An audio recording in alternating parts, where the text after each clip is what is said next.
Took a while, but not too long. Um,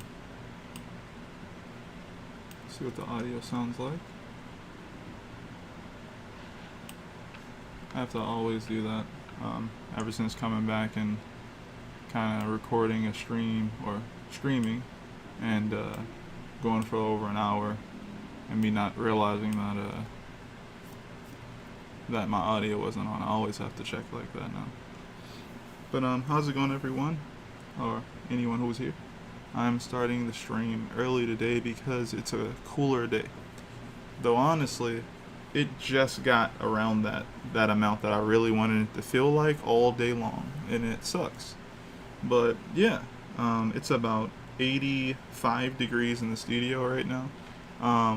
It's been consistently around over 87 degrees. Um, yeah, eventually I'll get an AC, but just not yet. I'm just trying to take my time and get to it and everything like that. Yeah, I think I'm gonna turn the sensitivity of my mic down a bit so that the sound of fireworks and firecrackers and stuff like that doesn't disturb you guys. But for the most part, it's going to be the same thing today. I'm going to be working on these here comic book pages. I think there's some work I haven't done yet, like as far as gathering like references and stuff. What else was I gonna say? I've been kind of thinking about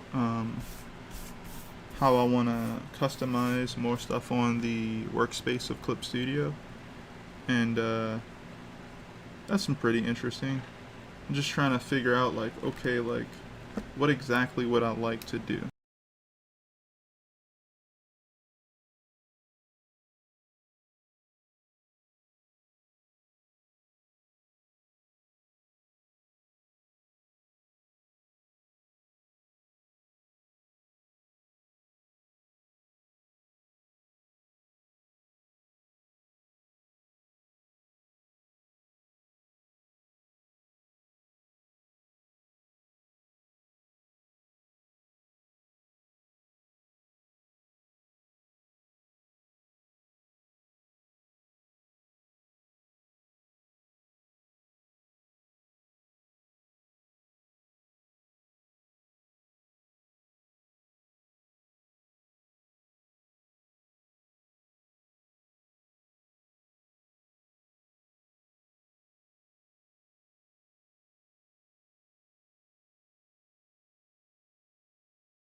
Alright, now it's back on. I think I must have clicked the wrong button. Let me go back a bit and see if I talked.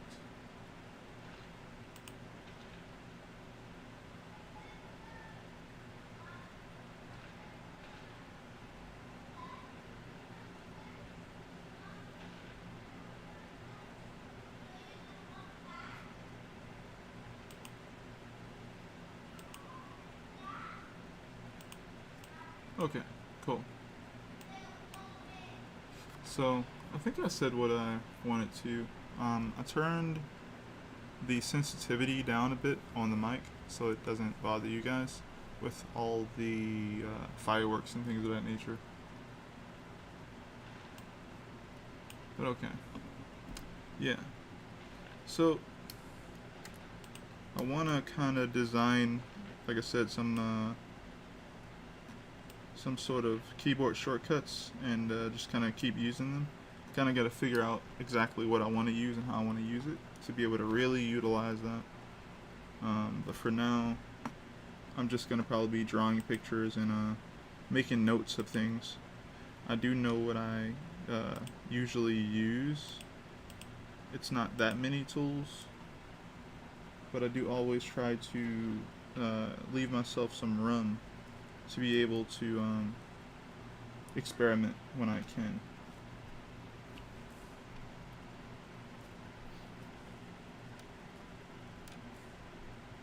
Okay, I'm gonna go ahead and add a little panel joint here. You'll see that it's not there. It's right here. It should be. Could easily do that with just how do I do that? This and holding shift. I forget which one of these buttons was control. I feel like in order to make this line like, I don't know, perfectly straight, I need to hold control and shift. If you're doing that, that's fine. What else? Oh, did anyone actually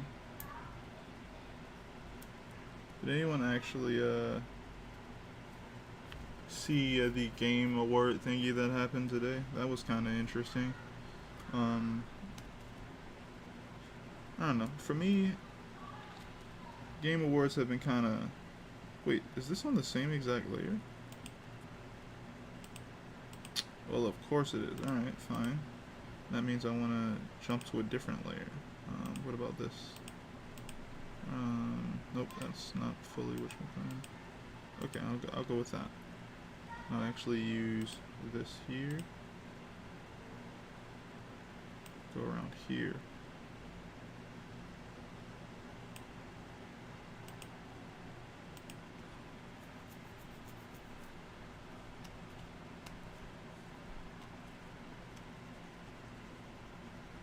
What was I gonna say? Yeah, for me, I've just been kind of like out of video games so much recently. I play the littlest bit of video games at this point. I only kind of playing 2 games, and one of those games I dropped. So, which I'll pick up eventually. I mainly play, or I have been playing like Soul Calibur 6, which I guess tournament-wise is doing better than a lot of other Soul Calibur games. And I've been playing Tekken, but I stopped playing that this month because I had to get busy again. I was kind of took it as far as I wanted to anyway. So that was cool for that time. Yeah, I'm looking to get more into reading some comics. I've been checking out King and Ashura when I can, and putting my friends on to this comic or manga called Tough. I'll probably try to check out some other things also, but just not much right now.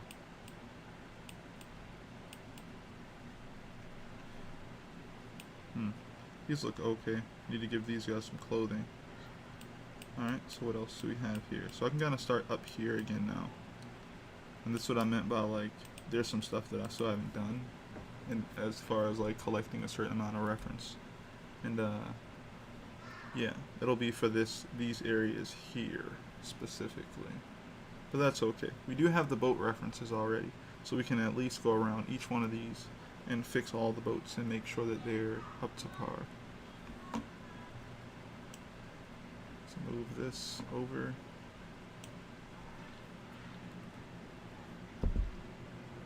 So here's kind of like some of the boat references I've been using. I kind of like these little ridges, you know, like it. Let me actually expand this a little bit more. There's like these little ridges here. I like those. Have a little bit more dimension to them. So this is kind of like what I'm going to be kind of going for as far as what my boat's going to look like. Squeeze that down, move that down.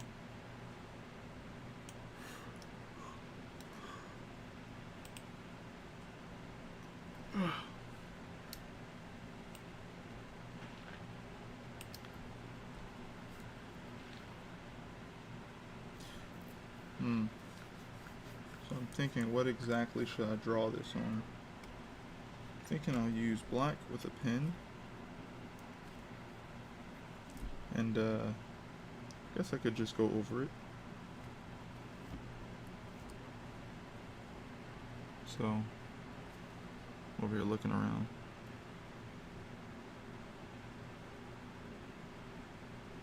Okay, so there's definitely like this kind of form that kind of goes in front, but then there's also another form here. Let me see here, actually. I think I'm gonna go directly on top of the this amount here. I think that could be okay. I can just erase away if I don't like something.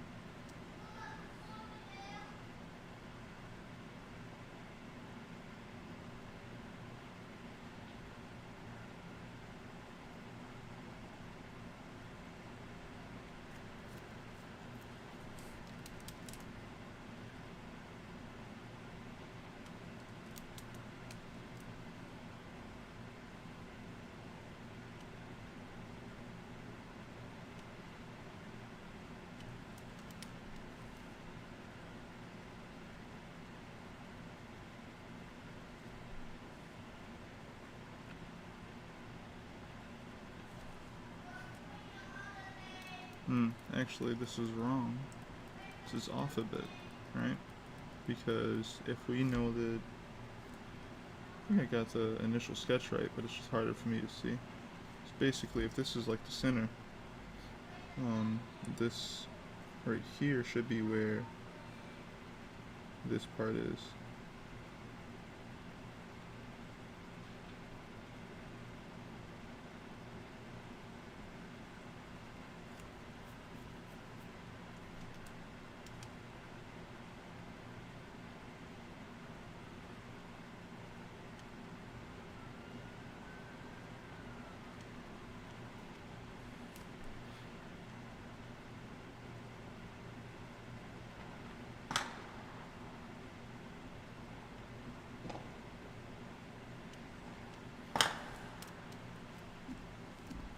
I'm gonna go ahead and spin this canvas a bit.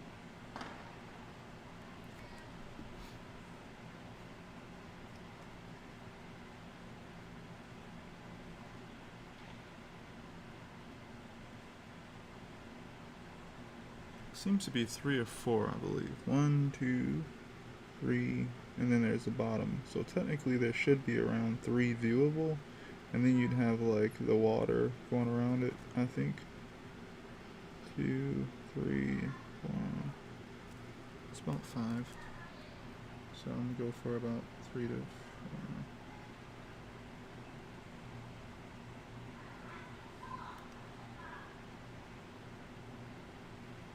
4. Okay, and as we also can tell, the top one kind of goes as like further than everything when it comes to its spacing. It's like this arcing motion. It's from here. It's like a gradual decrease in space here to like there. That's kind of what that looks like to me.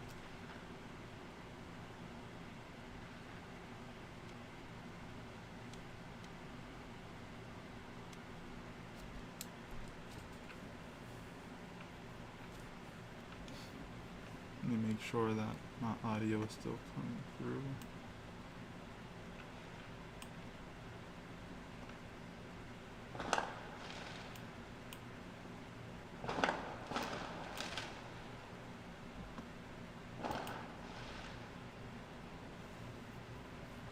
Yep, it's definitely coming through because I hear the fireworks.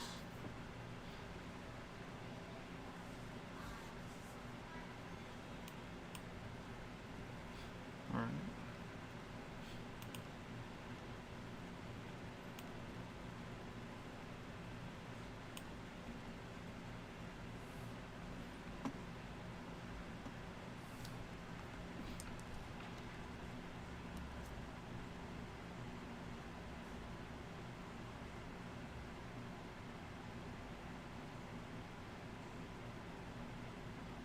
Alright, we have that. And then there should be, I guess this is the top part of this. Actually, the top part of this fits in this area as well, so I guess it would actually go right here.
Okay.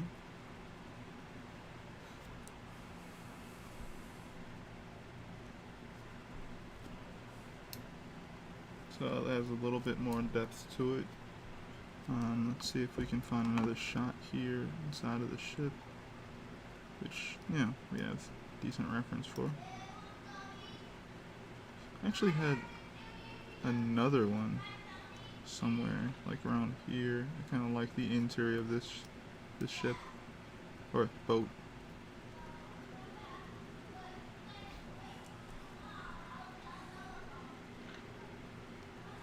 These little areas.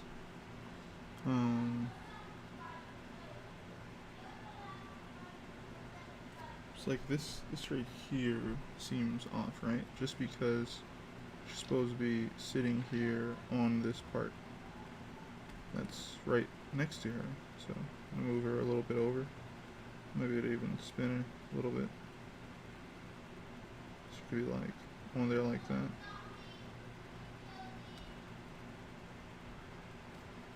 Now I'm gonna redraw that part of the boat. Stop calling it a ship.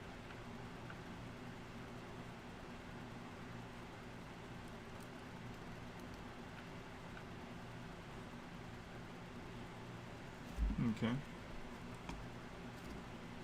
Got this part here.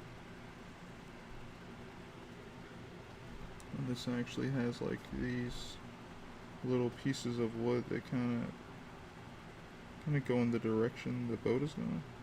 Very vertical slants of wood.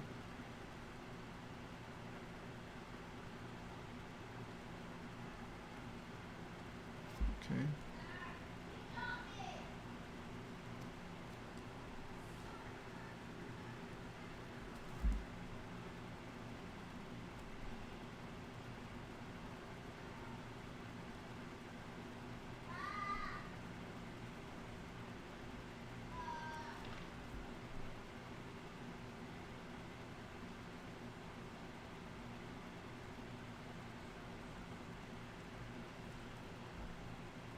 How's it going, Mr. Grabby Hands? That's a cool name.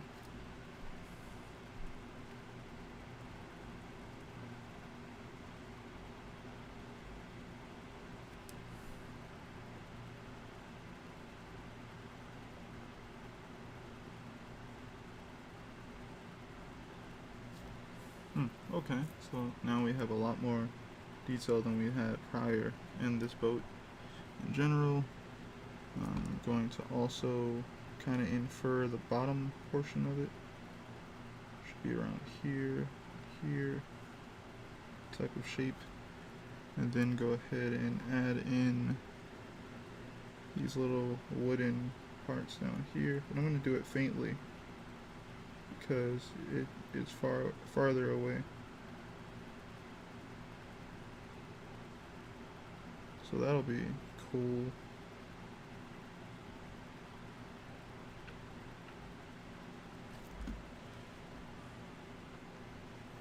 And there we have that detail there. So yeah, it's coming along. What else are we doing here? These boats are further away, so I don't need to put as much detail into them.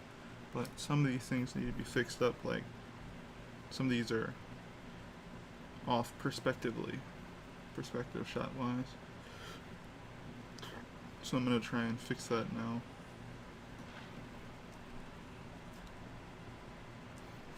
So I actually like these two. They're fine. This one here just feels like it's not at the right angle at all.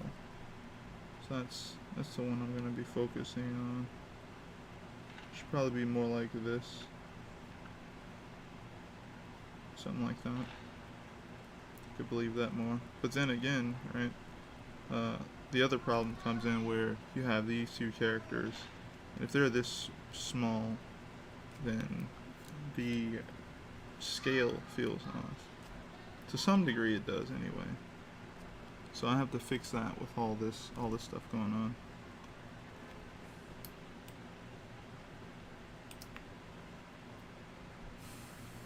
Let me get a drink.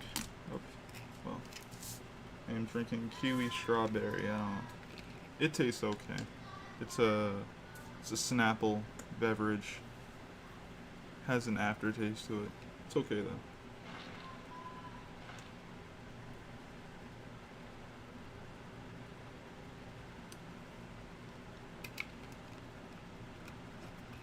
Okay. I really don't like that aftertaste. Okay, so what I want to actually do for this panel here, or these two panels, technically it's a really big panel at the top, is I want to kind of like go over it. Like I want to like look at it and kind of just be like, alright, what can I do to like change a lot of stuff about it? Because there's a lot of stuff I don't like. I just kind of want to rework it essentially.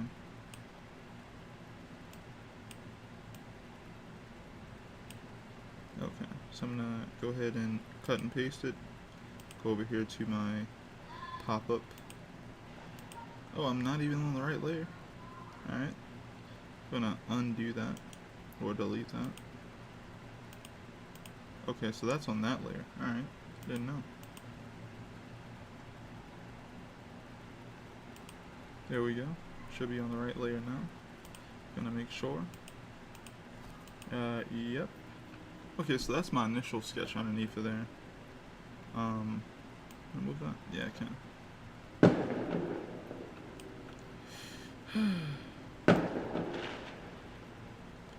So here's the initial sketch.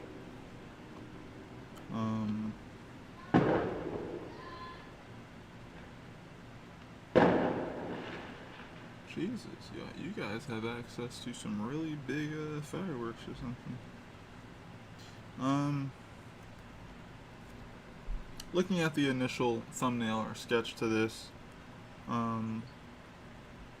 something feels like I get what I was going for, but at the same time something feels off.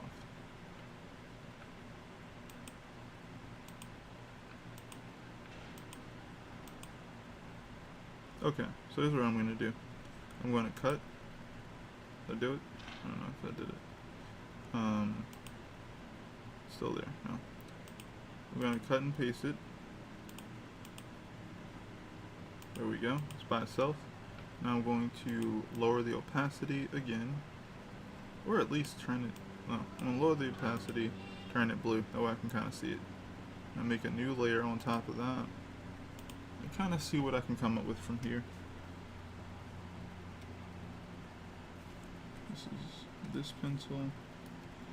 I'm not going to use that. I'm going to use this pen here and see what I can come up with. Scroll inward.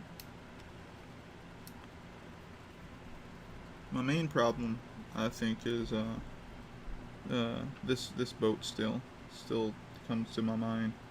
I think about the problem with this. It's just not at the right angle.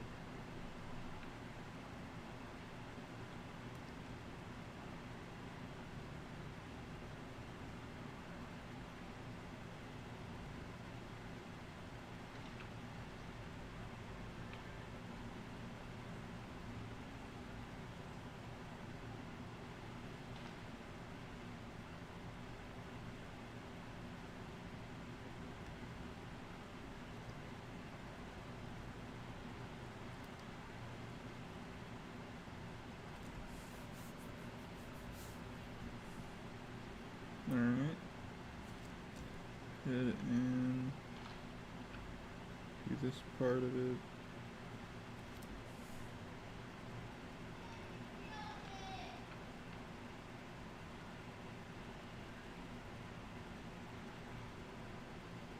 So the back part of it, the back part should be shaped like wider. That's another way I can possibly get that off, so I don't add that part. But this isn't the type of one that I'm doing. I keep forgetting that. I'm usually doing, well, I guess that's technically still the same. Yep. So that's the problem with the shape in general. Can't really tell front from the back. Yep. Gonna fix that. So that means I keep doing like this almond shape when it actually shouldn't be completely almond. It works okay for the initial thumbnail, but not for the actual finished shape for it.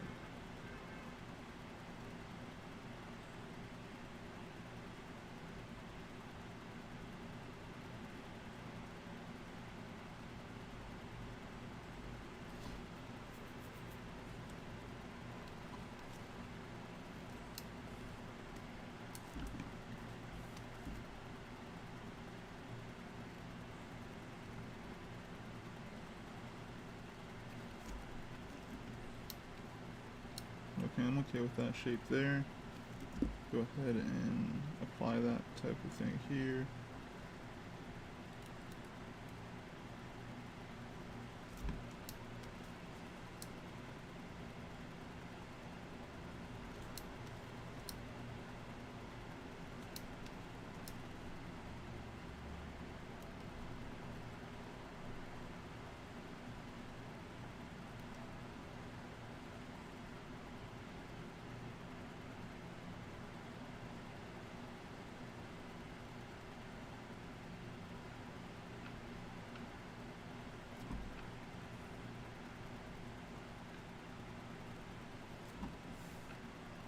Oh yeah, but the Game Awards thingamabobber was pretty cool today. It's really nice. We finally got some word for Elden Ring. Then again, I kind of don't care that much. I do think it's cool that Miura is still inspiring people and has had such an influence on people. Only reason I'm not that interested is, I guess my friends more so play those games, but I don't play them at all. I don't really play any Dark Souls games or anything. I used to. I tried Demon Souls. That was cool. But my friend came over and he mainly played that game. And that just was like, word, like, it's fun. And it's also entertaining to have other people play it. But I was never that interested. But yeah, I don't know, I feel like I stopped watching game show stuff for a while. Because it usually wastes your time until the end. Like the literal end.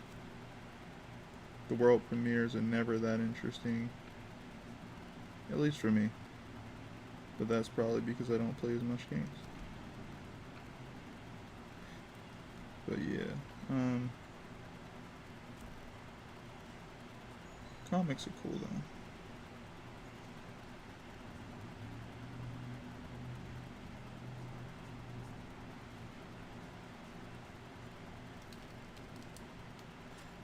See here, so let's make this smaller.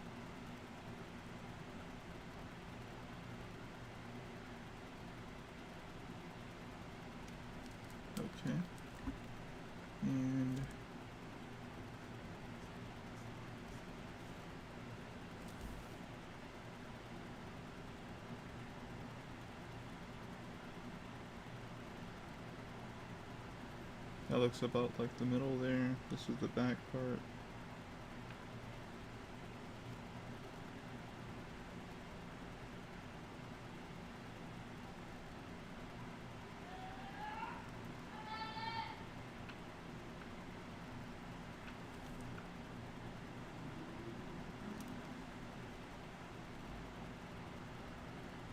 I think this one has like this certain shape to it, like this. Could actually just go look. Let me go look. So I was looking at this, where's that other boat reference at again? I think I've seen it, or I saw it somewhere in here, but it makes sense that if it is shaped like that, yeah. It's kind of like rounded, where the other one is more flat.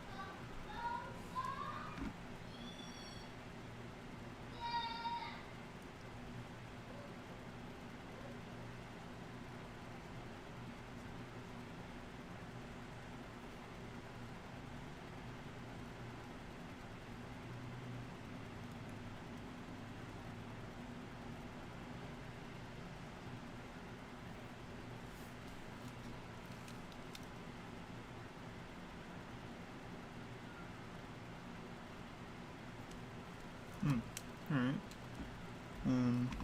These other ones seem kind of further away, so but these boats here are kind of further away, so I don't need to put as much stuff into them, but I'm gonna try and do something more with them.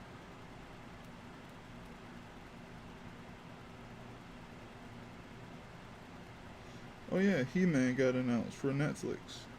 That was interesting. Never thought we'd be talking about He-Man again, as far as the current series goes, but that's pretty cool.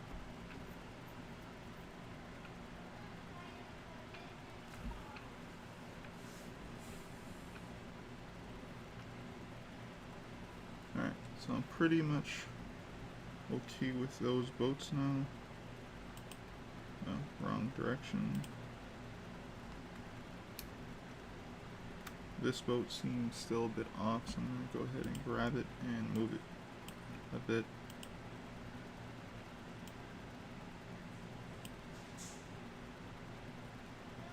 Okay, maybe I should distort it.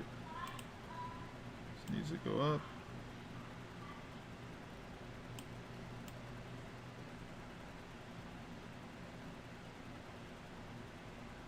That's not bad, I'll take that.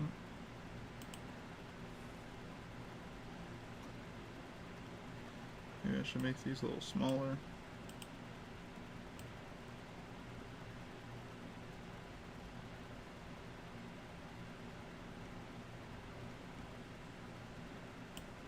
I think about that small will be okay. I'm going to move one away from the other.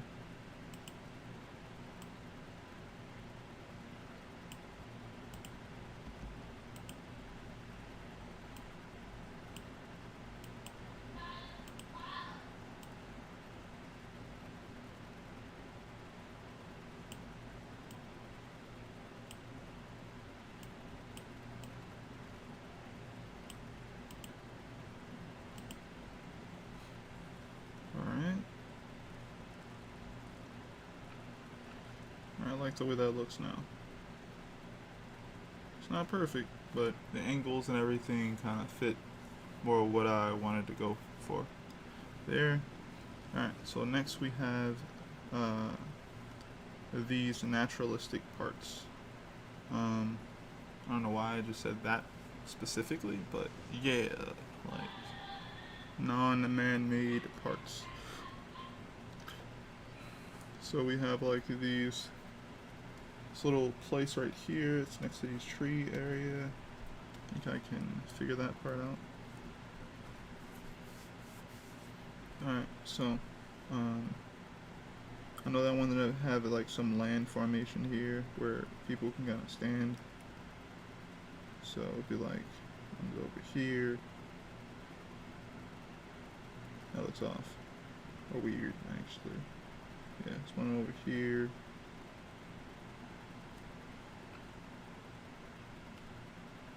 I'm gonna extend that out a bit.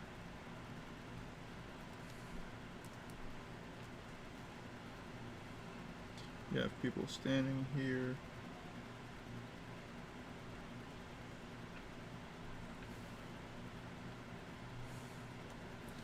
I'm gonna go ahead and throw some lines for like a slight perspective grid.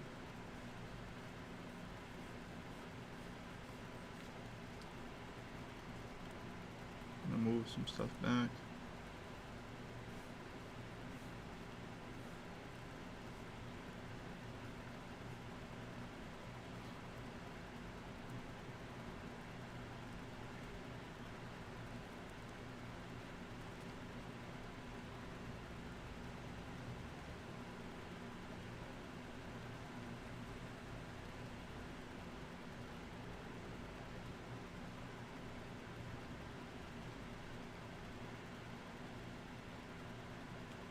Making some little stump joints for the trees.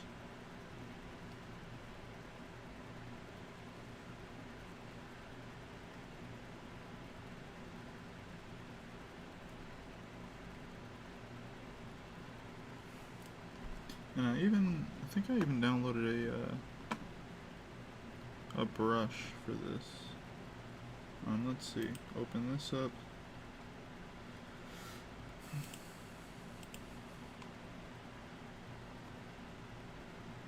Interesting. Okay, so it's in this area. Might not have put it in that list specifically then. So is it this? Yeah. So this was like the brush. Found some really dope stuff on Clip Studio's like material. I actually don't remember what it's called. I'll always make up a name for it, but essentially, go to Clip Studio Assets. They have a lot of dope materials for you to try out. Some of them are free, some of them you have to pay money for because they're made by people who, you know, are actually manga assistants or they're regular people like me and you who ended up making some really cool tools that we'd be able to use and try out. And this is one of those tools, right? So I'm going to go ahead and make a new layer.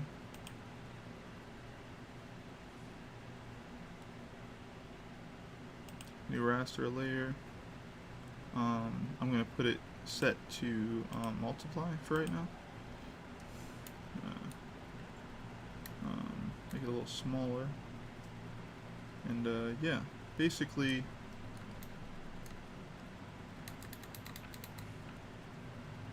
this is a tool that you could use to make bushes or whatever you can think of using it for.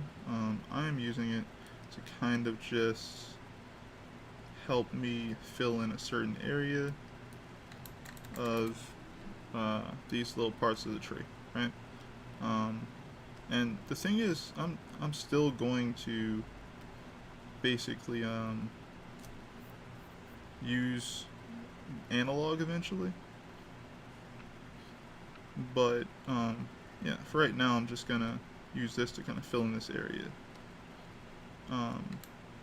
It's a decent tool. I haven't mastered it or nothing. I just started using it after downloading it not too long ago, just trying it out. Has a decent effect to it.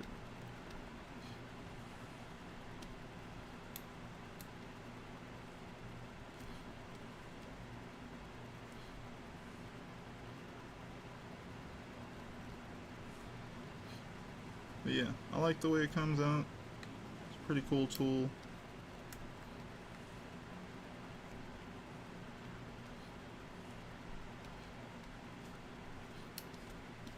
And I'm just using it to kind of, again, fill in this area. It's gonna, I don't know, help me just imagine or fill out this area a better way. Someone did the work, found out a certain shape or pattern for these types of things, and I went ahead and was like, alright, I'm going to use this in my rough drawing phase for some trees. Just kind of how that went.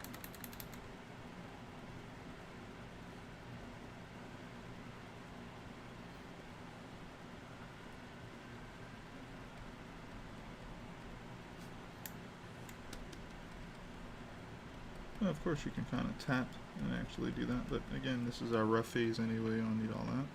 Boom, we got our trees there. Got some water here already.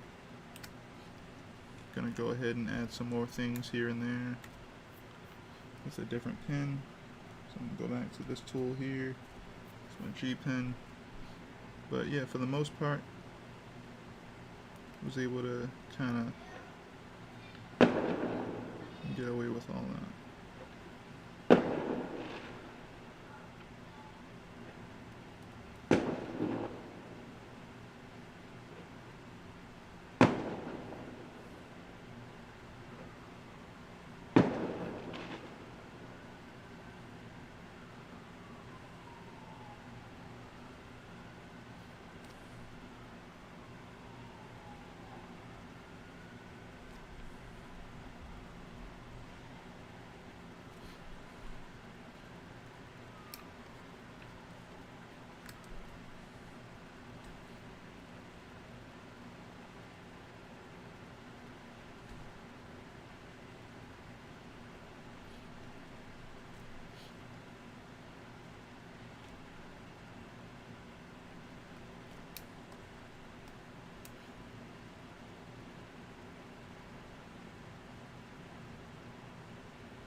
Okay, so I'm okay with that.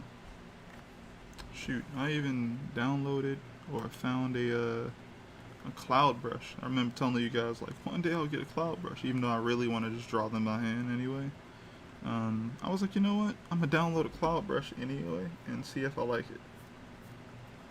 And I think I found some decent brushes when it comes to clouds, so that's pretty cool. Let's see here. Where are my cloud brushes here? There's just a really big pile of all the different brushes I thought were cool that I threw in here.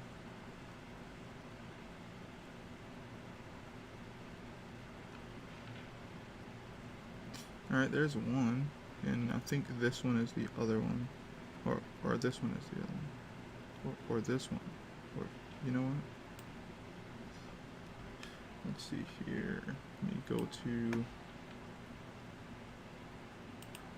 this here. Let's try and see what we get.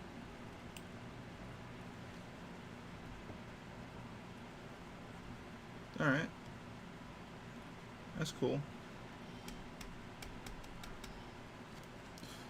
I can dig that.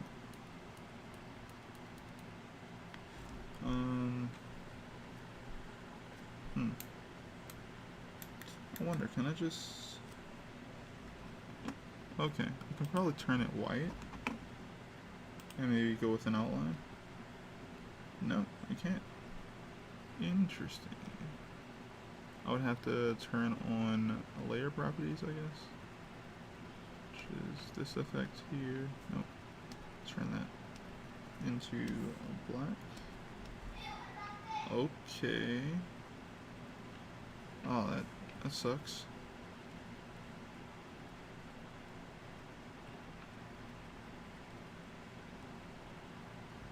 Okay, now let's try it.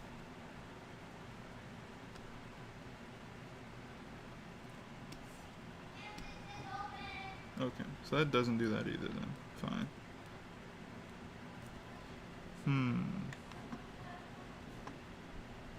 I'll just stick with the black ones then. Actually, no. What am I doing? I'll just draw it. It's not a big deal.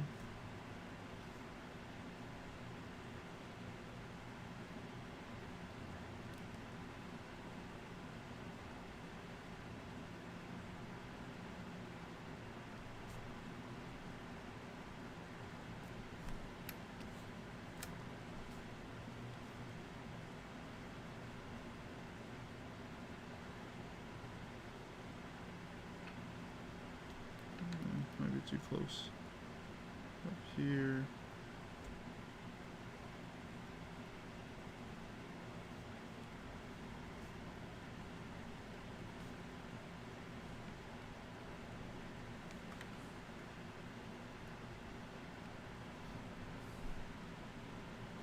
Okay. I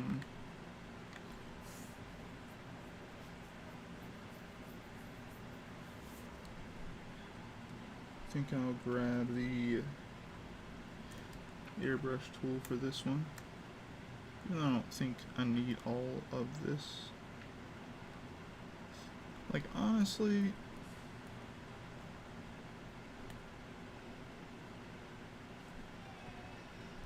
nah. If anything, this should be clear. So I don't need that part there at all. It doesn't need to be there. So I'm going to take this, go across,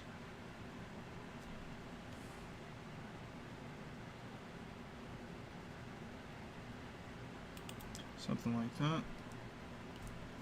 It's our horizon line right there.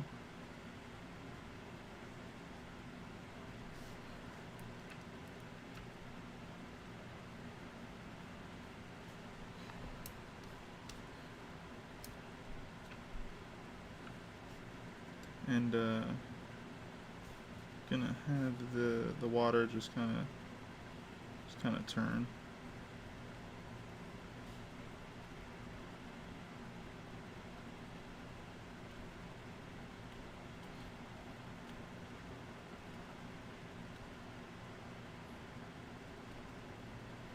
So that'll be cool.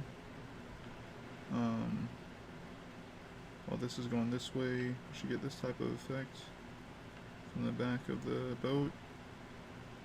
This is going this way, so this should be doing that.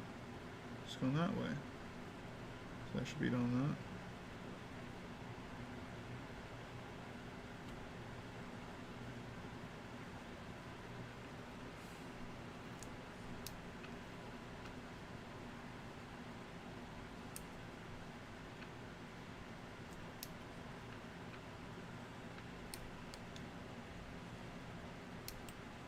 Okay, so I'm going to take the layer with the blue on it, which should be this one. I'm going to just get rid of it because like that's a little better. I'm going to go over to the layer with the gray on it, which is basically my thumbnail layer. See if I can grab this stuff here and also move it, because we don't really need that either.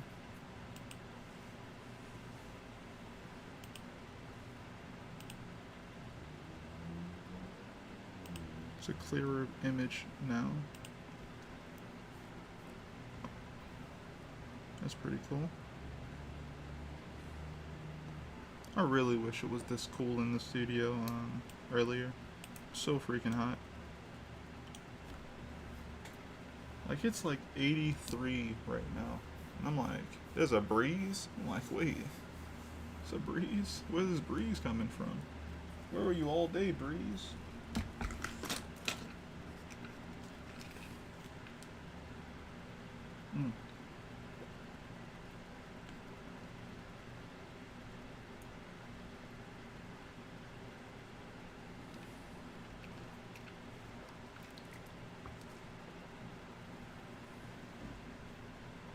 But yeah, I like the effect there. I could clean up these guys right here, but it's not too bad. It's a little obnoxious though, kind of literally sticking out a bit too much, certain things here. And they're kind of outside of the panel,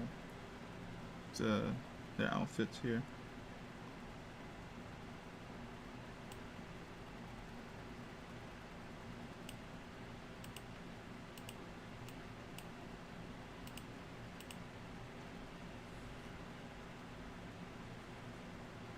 Okay. And I'm gonna go to this layer here. Yeah, I definitely think one of my buttons should be a layer select. I use it so much. I use layer select a lot. I use like new layer and layer select a bunch.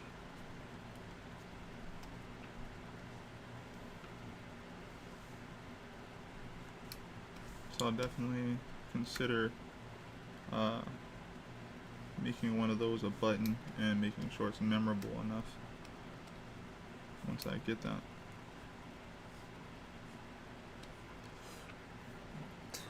I also have to jump back to this because I have to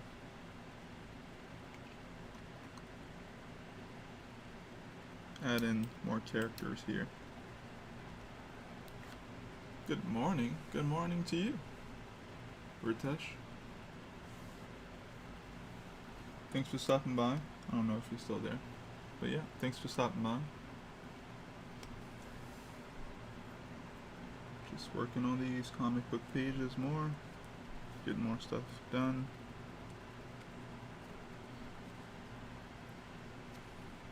I think I should go to an underdrawing layer. That's actually what I should call it, because I've been making a bunch of layers, honestly, and it's weird. I usually don't have to do that much anymore, but right now I am. So let's see, I'm going to go ahead to this layer here, just here, and I'm just going to use this so that I can sketch in like a human body real quick. Just going to click this pencil. Do I have a smaller pencil than that? No.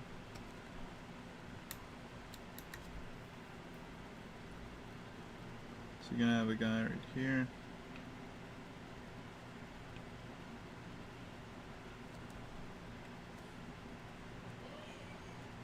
You have people sitting right here.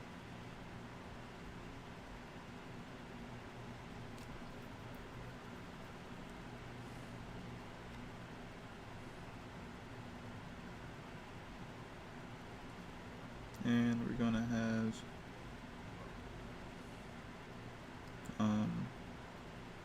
this person kind of paddling.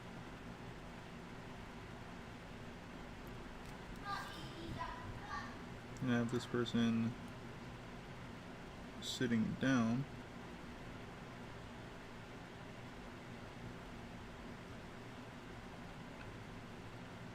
And they're going to be using both of those. Same thing with this person here.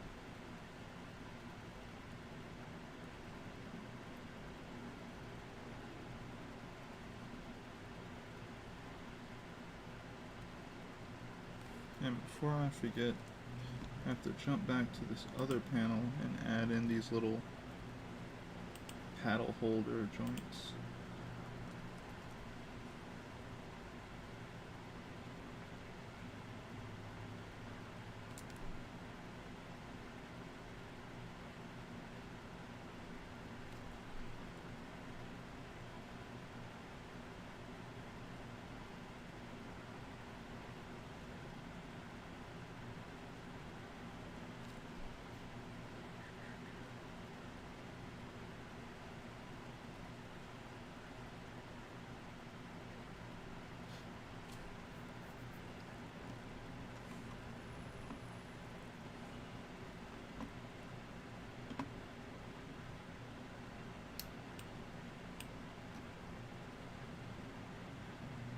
Okay. So that's going to be cool.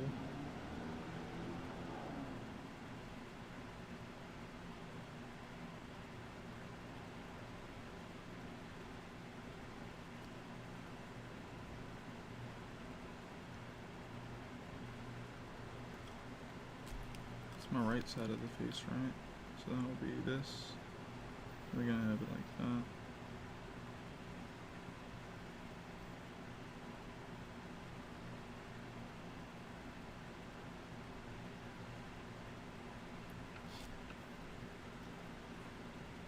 What's up, Ritish? Hope this is on the right layer here. Let me see here. Put that down. Okay, cool. Good.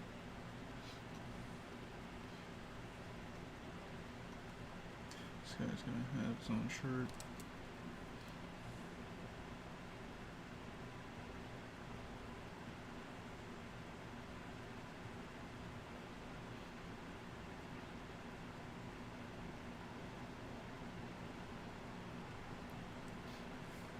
Can you zoom out? I want to see the scene.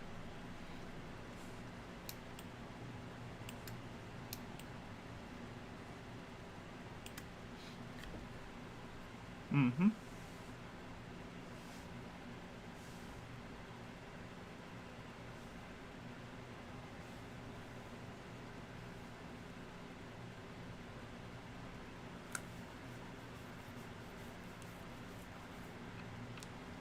Thank you. Thank you.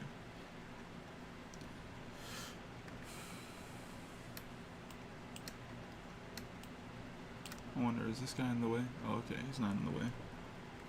Cool. I'm actually just putting a little bit of effort into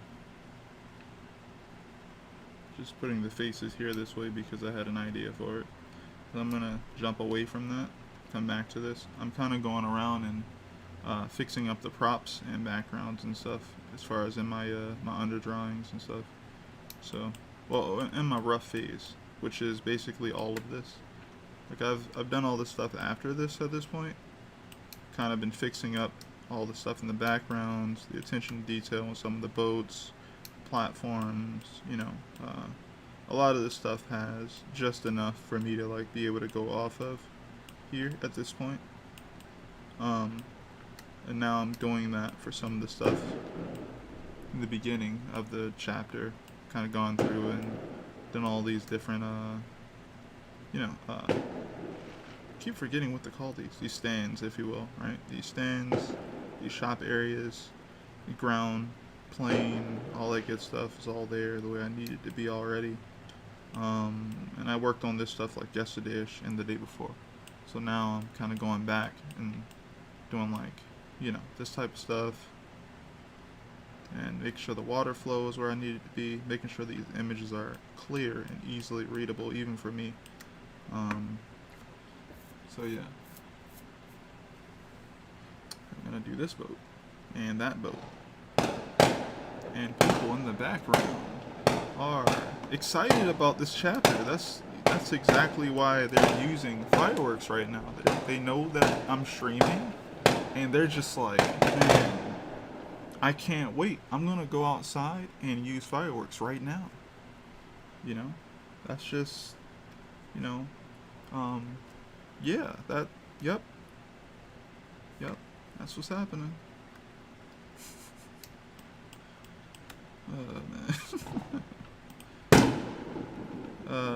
Yeah, if it's too loud, I will mute my mic, Very excited. Yup. Oh god. Oh, okay. Turn the mic down even lower. So now I'll sound lower, but like they'll be lower too. So like, yeah. Maybe I sound like I'm whispering, but I'm not. Then again, I'm not talking as loud as I possibly can.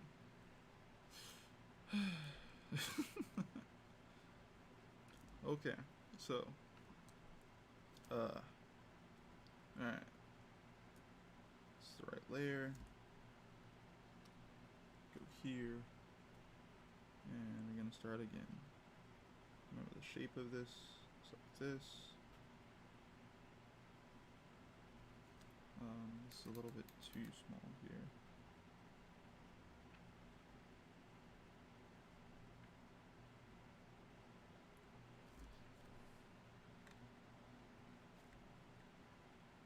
This is a really decent curve.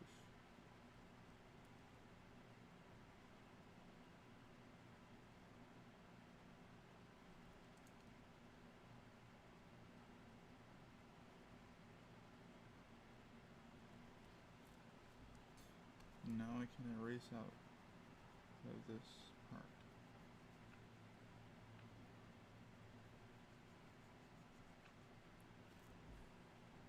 Oh, well, let me see here.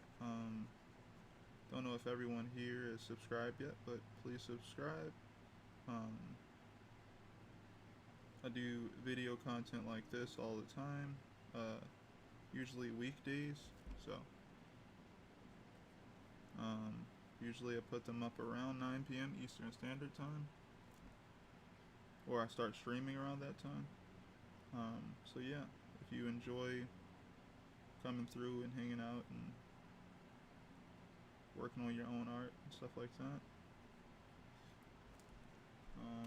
you'll probably enjoy this stream.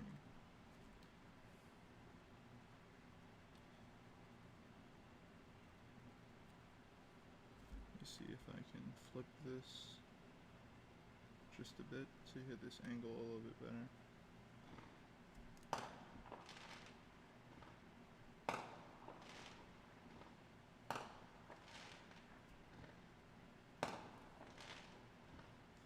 Why does it feel like they're doing the fireworks with such precision outside? Like they're trying to beat the teams that get picked every year to do the fireworks at like the New Year's or something. Like they got rhythm and everything. It's crazy.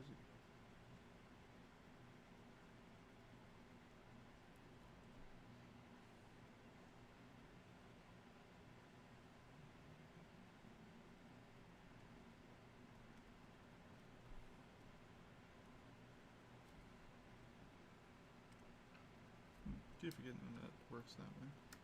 Alright. Kind of have the bones of what it's supposed to be here. So that's good.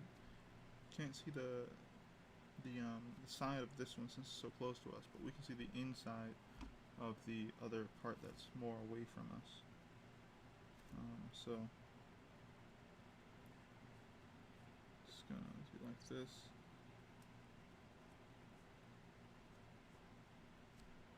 And just gonna hit this part of this wall and kind of go down.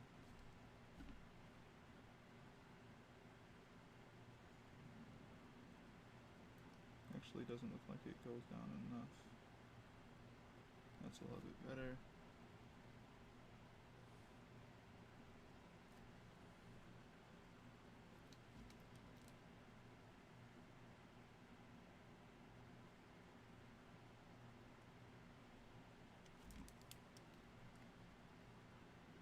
Okay, speaking that this could also be around here. So this is more flat, and we wouldn't also be able to see this side of things since it's bending away from us, but it's there. So I would have that go across like that.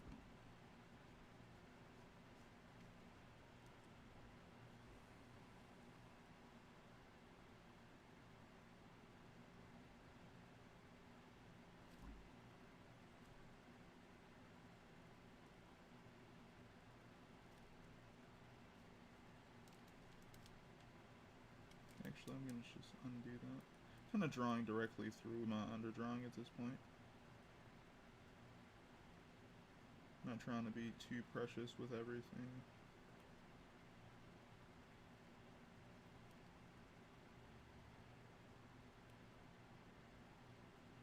Hand feels too shaky right now. Thanks for sharing.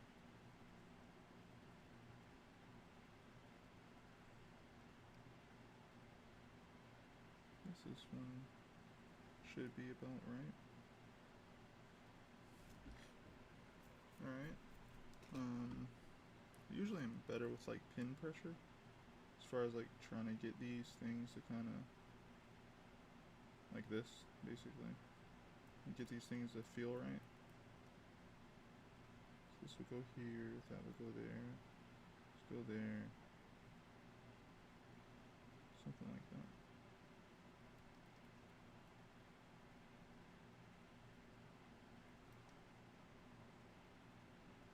Okay.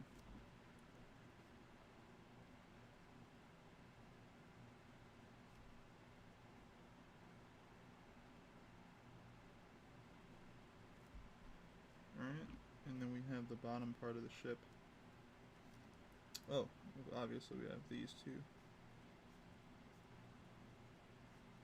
which I find from my reference is more like two boards together. I'm like, oh, okay, that makes more sense. It's not some perfectly straight board that just sits there. Actually has some more thought put into it. This goes downward, and we'll just do that for that. Dang, I thought they ran out of fireworks for 1 second. I was like, alright, maybe I can turn the mic back up and everything, you know? Nope. Oh. I mean, it's been hot all day. Maybe they were waiting too. They're like, man, I can't wait till it gets 9 p.m. so that we can do these fireworks, man, because it's really hot in the house right now, and yeah, we need to get out here and do these fireworks. Go ahead and save. I think I have my Clip Studio set to kind of like save every 10 minutes or something like that. Like auto save. I think that's just because video games back in the day used to either you didn't have a memory card for a good while, but then when you got it, you just saved every time you thought about it. You're just like, yep, about to go save again. Damn, he's doing fireworks intentionally. Yeah, man, people are doing fireworks intentionally, man. They'd be like, yep, it's that time. It's time to do it. Oh, I fell out of step with, right, because I was too zoomed in. The good part is I think that over time I did kind of start sketching out the boat properly-ish, but at the same time there are problems. Like, for example, the back of the boat is actually supposed to be flat. How's it going, Hugh? Yeah, the back of the boat is supposed to be flat. So I messed that up. And yeah, I'm gonna fix that. Because that is not how it's supposed to be.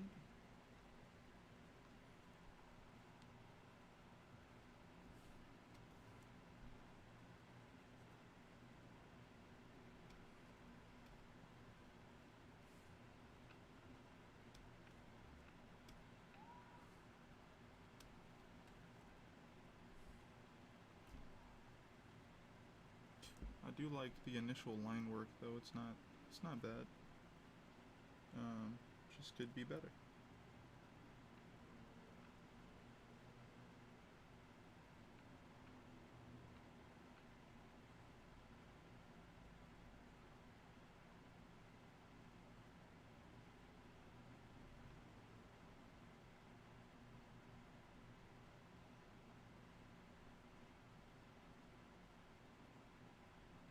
Okay. Go downward like this.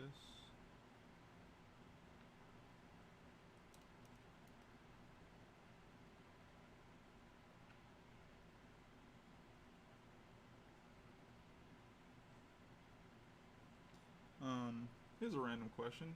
Has anyone seen the new Love, Death, and Robots?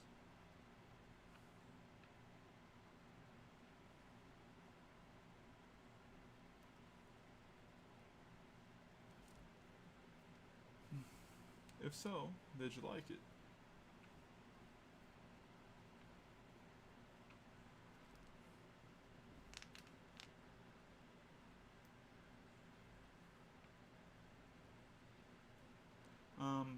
Love, Death, and Robots is a show on Netflix. It's like an animation compilation thingamabobber, right?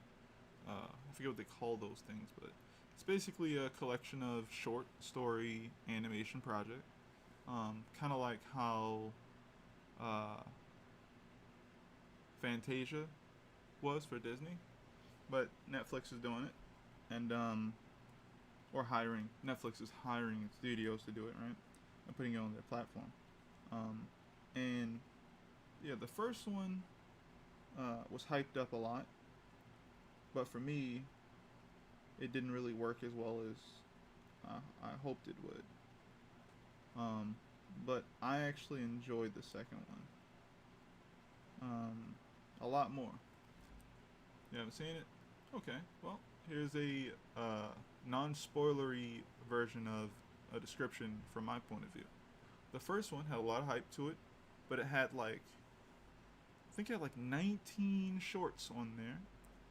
It felt a little bloated for me, and because of that, I only liked about 4 projects on there. 2 of them I thought were really top tier, and the other 2 I just thought were decently good. Um, on the first project, on the newest project, there was only something like, I think it was like 7. I think that might have been like 7 or 8 projects on there, and all of them felt worth watching except for maybe one. So to me, the second one was the better one, because it didn't feel like I wasted my time watching it.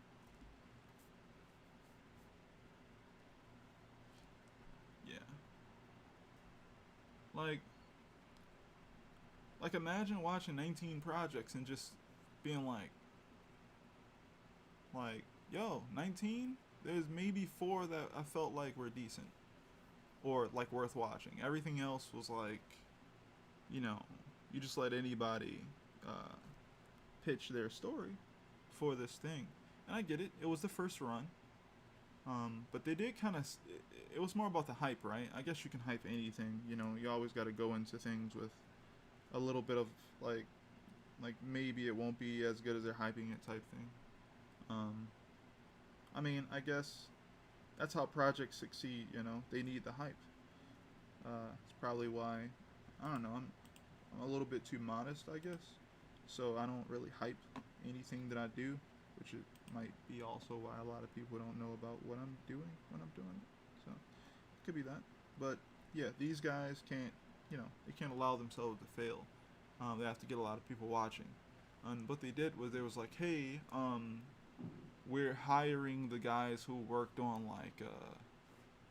I think this is either before or after Spider Verse, but we got like the guys who worked on Spider Verse on this.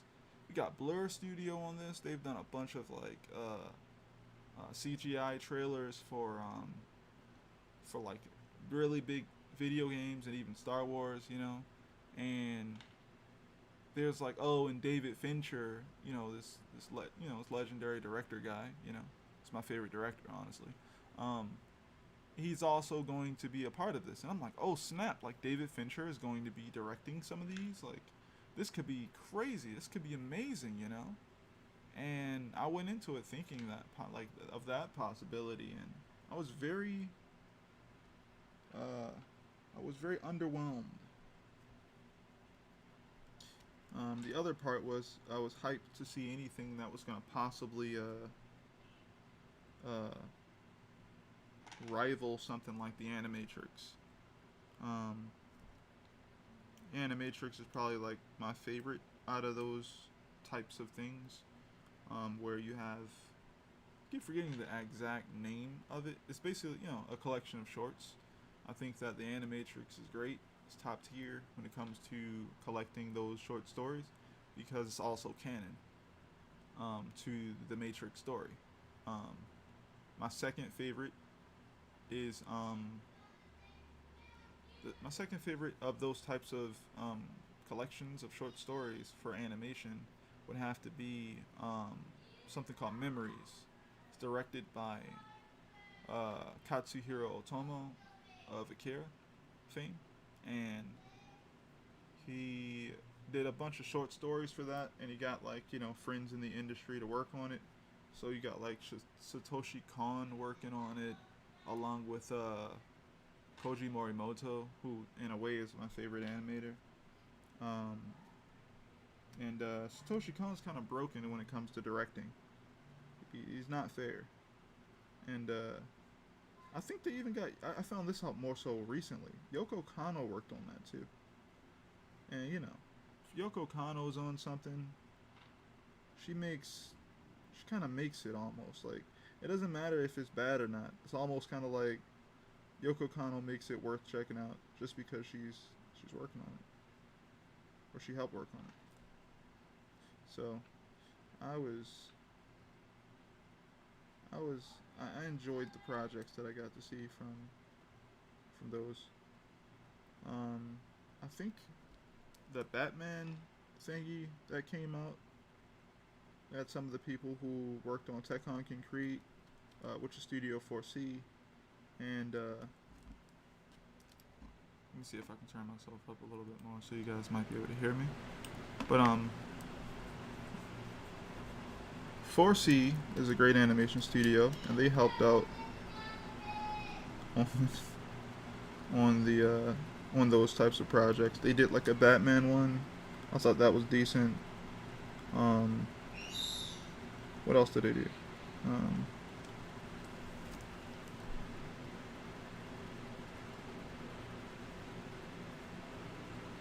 I think one was called Crazy Nuts. I'm not sure if that's the exact name, but I like the short in there called Kung Fu Love. It was very interesting and it looked really cool. Probably find clips of it on YouTube. It's kind of like a little music video kung fu story thingy. So that was interesting about it.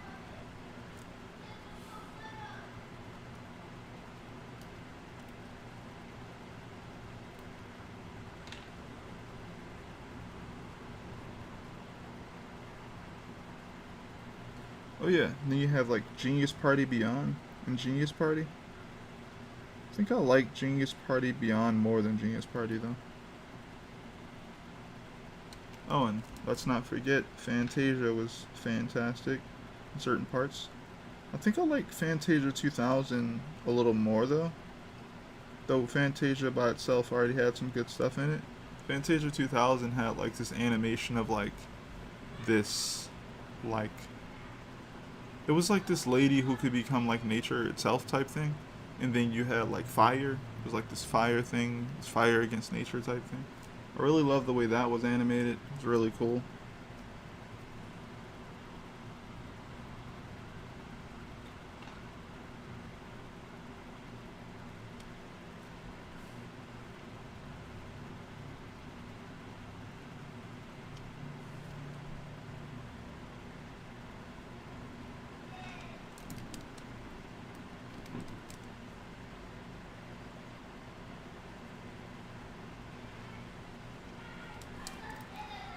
Okay, for the most part, this is turning out okay. I think I'm wondering if I should add the little. Well, I am going to add it. I'm not even going to think about that too hard. But where's this reference? So as you guys can see, why did I move that? Oh, right, my finger's on the wrong key there. But yeah. So as this part goes here, you kind of see that the part that's in the front kind of trails around, kind of goes right there, goes underneath those boards, goes around, and then comes up and around this part. So I think I'm gonna definitely add that to mine as well. I'm really hyped right now. It is 84 degrees in the studio. Like, it's actively getting cooler. And I'm just like, where was all this earlier? I wish it would have been that simple, but no. I had to struggle through that just to get there.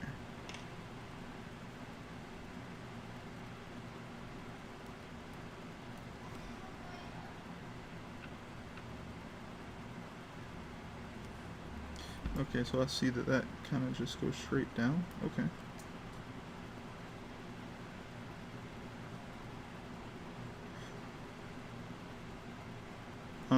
I saw someone's like poll thingy on social media.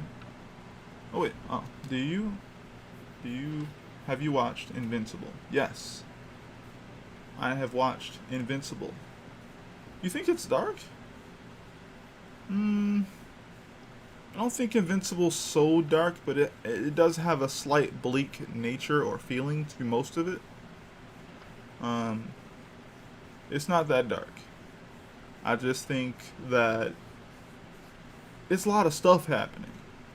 It's a lot of events happening all at once, but they do a good job just kind of putting the lens on someone to follow. And I think this show did a good job. It's a great adaptation. And like, if a lot of people are like who work on their own comics, or like like definitely who like anime, are like, yo, like I want an anime, and I'm just like, that'd be cool and all, but like I'd rather bank on getting something like Invincible, because it's done very well as well. There's a lot of bad anime out there, if you will. Not necessarily bad, more so just, what's a good word for it? It's possible to get an anime, put a lot of money into it, and sometimes the animation will suffer, or they don't know what beats to prioritize, like directing will suffer. Something's gonna suffer, which will make the show less and less watchable. And I'm sure with the language barriers, from even you trying to create your own like material,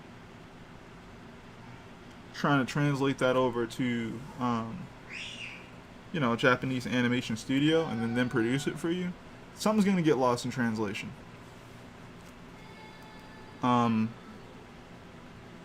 But yeah, these guys look like they really understood the material. They were very interested in the material while working on it, and they knew they had something. And one of the most important things that I think they did for that show was give it good direction. From episode 1, they are consistently giving you a relationship between Mark and his father, and the whole relationship bond they seem to share between them, eventually, Mark getting his superpowers, right? And this is good setup. But what they're really doing by the end of that show, it's like, okay, here's Mark, and here's how he's set up as a person. And here's the dad, and here's how he's portrayed to be set up.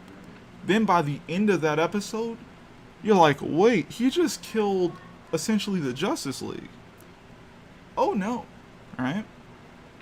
Which, because they always knew at the end they were going to get to the Mark versus his dad part, where it wasn't a fight he would be able to actually, it wouldn't be a fight he would actually be able to win per se, but personality wise, he was able to mentally say the right thing to his dad in that moment.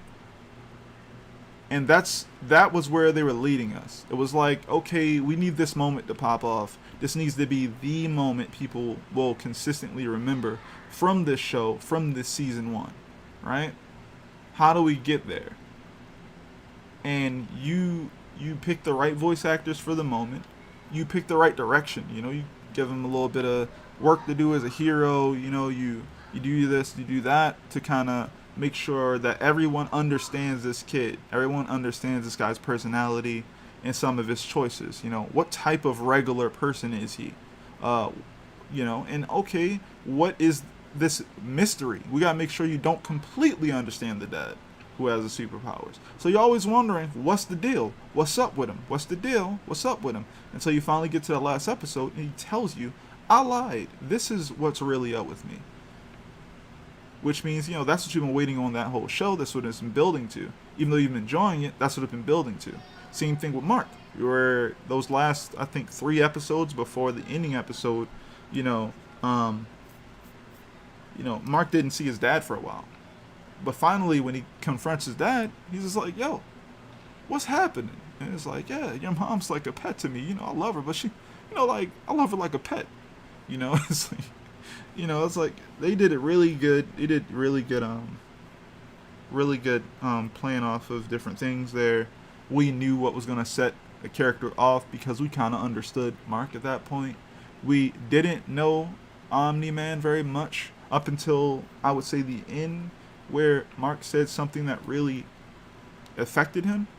And I like that. I like that they had direction. I really think that's really important to have in your show. It's like to know the direction your show's going to go into, and by also knowing that you can put resources where they need to be, right? You don't have to have Sakuga everywhere, but you need Sakuga where it needs to matter. You know, like what's the point of overdoing something when you could just hit it just right and move that talent over to someone else or some other moment that could use that later. They put so much into the last 2 to 3 episodes of that show, and technically they put a lot into every part in that show when you think about how they utilize the talent in that show. So I really enjoyed Invincible.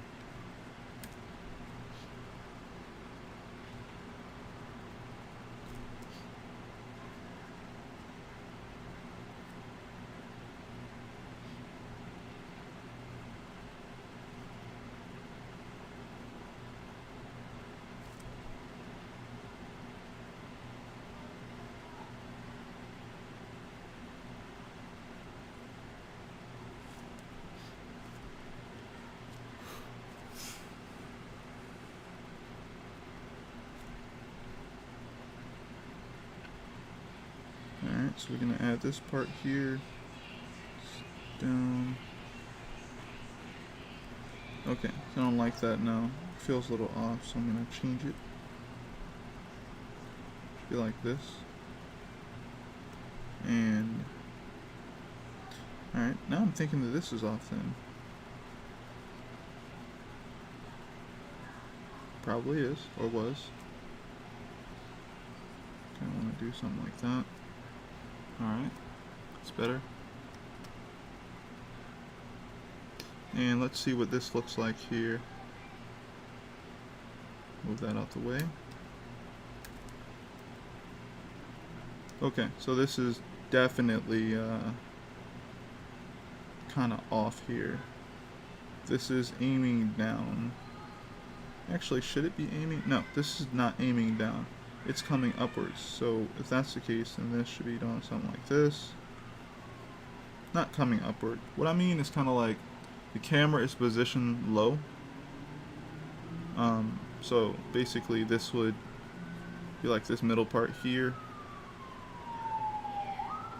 So have these little parts there.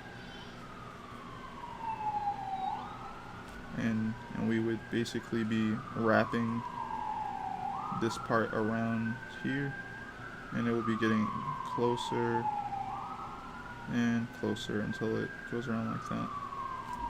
That's kind of what I'm doing, or that's what the boat is doing from that perspective.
I'm definitely going to erase a bunch of this here.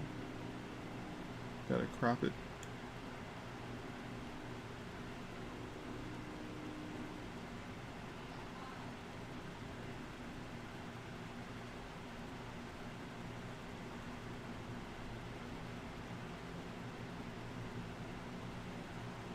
Oh wait, it's actually supposed to be getting further back.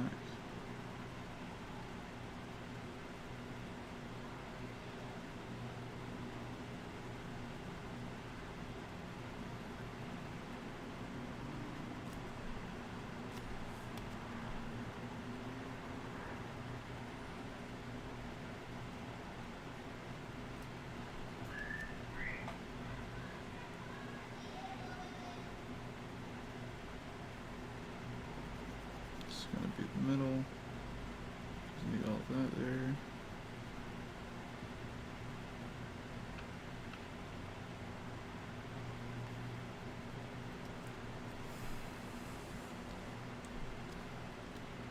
Alright, so I'm going to grab this and position it better. Oh, too much.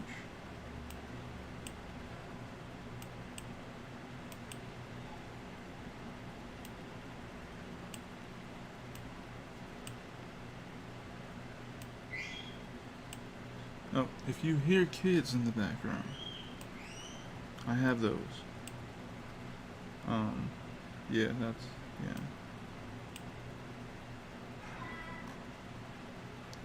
How dare they have so much fun while I'm out here working on comics, having fun. How dare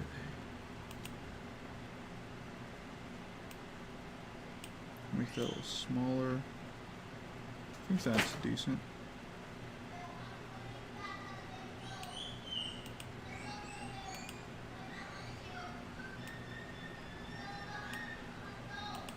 Get rid of that. Okay, I'll try to make that better. Yeah, my kids. Try to make this a little better. But yeah, I'm gonna do a little water splash effect thingamabobber. So that'll be cool. Little transitionary scene from that scene into finally them getting on the boat. Everyone was getting on the boat before them. And they were just talking about it like, man, how long are we gonna have to wait, bro? Try and get on this boat. And finally get on the boat. It's like, yeah. But yeah. So this feels like it's on a different layer just because it has a different color there. So let's see.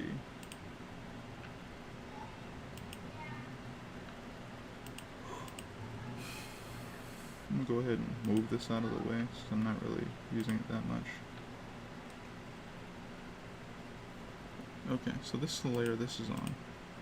So okay, it is on its own little layer thingy.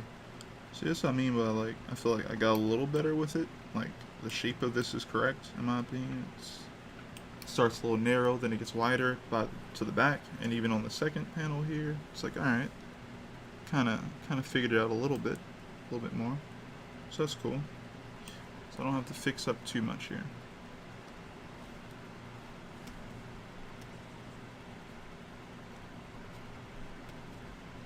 Go ahead and hide this now.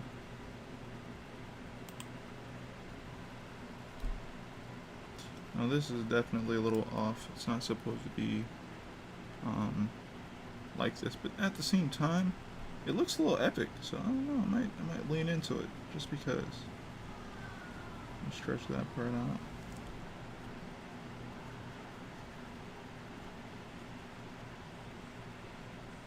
Yep.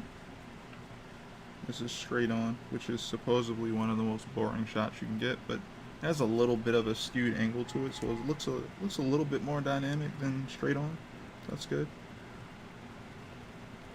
I'm gonna use this part because I know that this does this. This is the top part of this area here.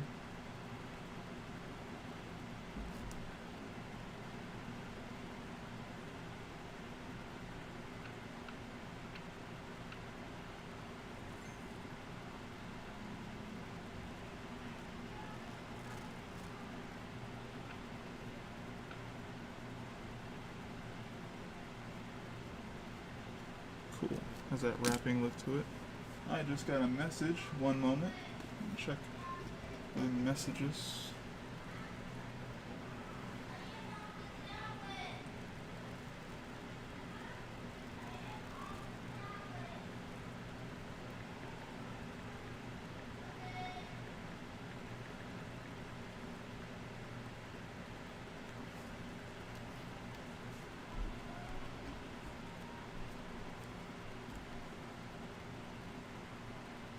Alright, I'm going to turn it a little bit, try and match some of these lines up.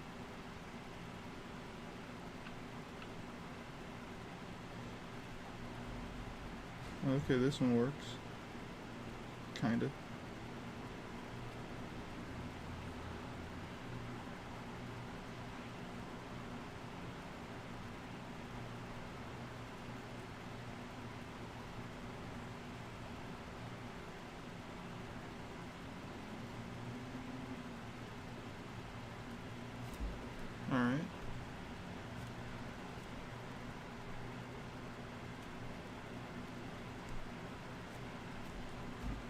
gonna move this here, put it here.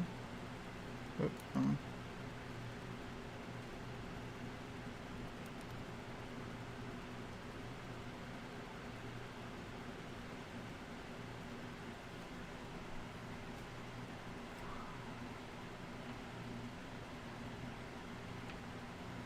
right, I need this to kind of go over like this, which means this is going to do that.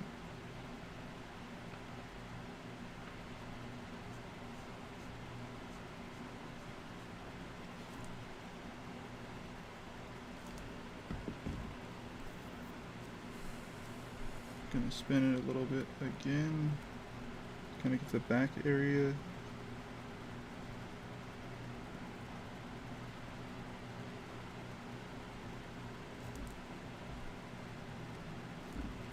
Oh no, that didn't turn out good at all. Try that again. Cannot trust your underdrawing sometimes. See here, it's more like that. Okay.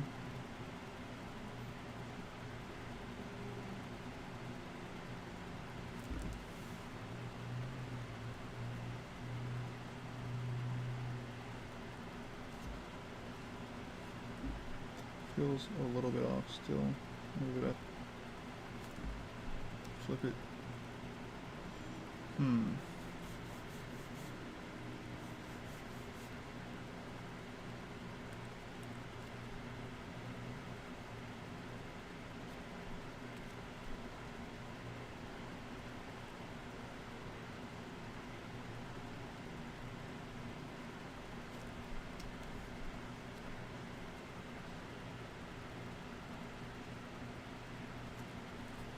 Okay, that's better.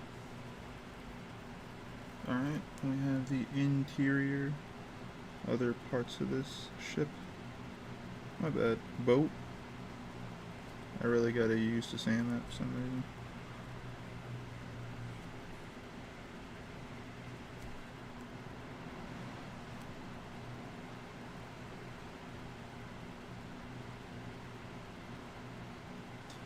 It is so hyped to like feel the wind coming in the studio right now.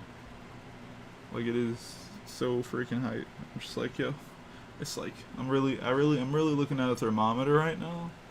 Like, while I'm drawing, every now and then I'll look up at it like, yo, I feel the wind. It's feeling good. Like, it's not burning up in here.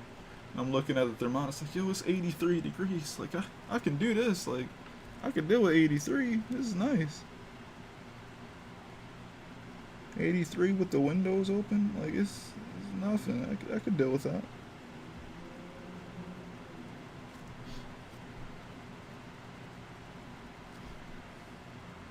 Alright. So these guys are here. I'm gonna have to push this here. And I'm probably gonna extend the perspective. Oh, they're using the fireworks again. Alright, cool. Understandable. They're happy about the weather as well. It's cool.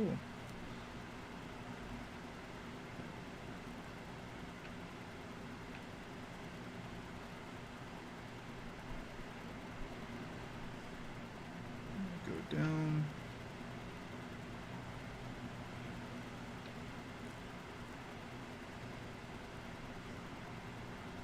This is definitely off, but I'm just kind of sketching it in there.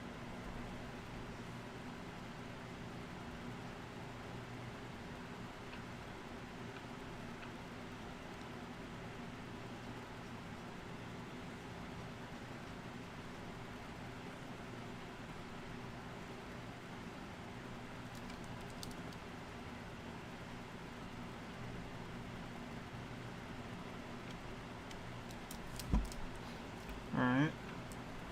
It's a good thing I do have that bold outline right there in the front. I think that'll save it. And I'll probably push these two characters here and here back in space a little bit more, so it feels like there's more space behind them, or more space behind this guy. Because honestly, it feels like he's not in the middle. Oh great, and this line is off. Okay. Why do I keep doing that? I guess I could just cheat it though. Let me see. Do I have an undo button anywhere? Is it 14? Wow, I remembered. Okay. A little hype. I haven't used the undo button on this thing in a good while. So this is what I mean by cheating, right? I'm gonna just use this since it's straight on anyway, and I'm just gonna use the lines from it to kind of reference. That's all I'm gonna do. Just use that to reference it, and I know based off of where these little dot thingies are that I'm making a straight line.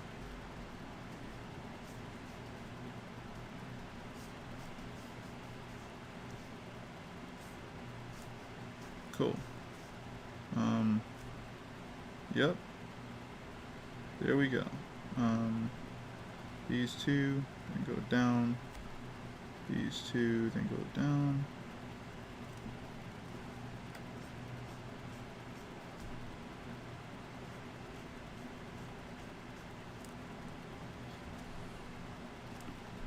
Cool. Now I can add these smaller wooden planks underneath, which should kind of adhere to the shape of the boat a bit.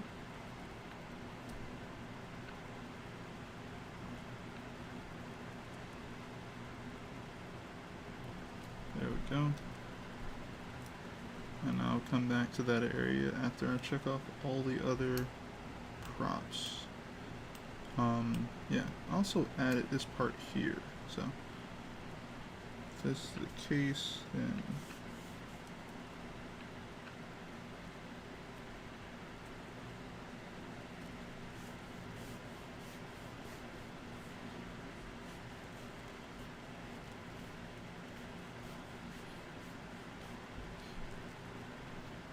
okay. And interesting, I put these guys up a bit higher. I wonder why.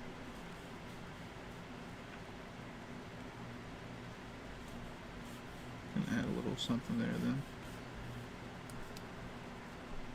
Cool. And yeah, is that on the side here? Well, actually no, directly behind them would be like a hill.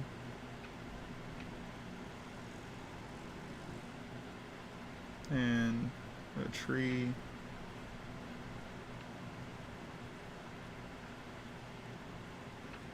It's kind of like two big trees actually. A little hill, and then kind of goes down. Smaller hill. That, which leads into, yeah, stuff like that.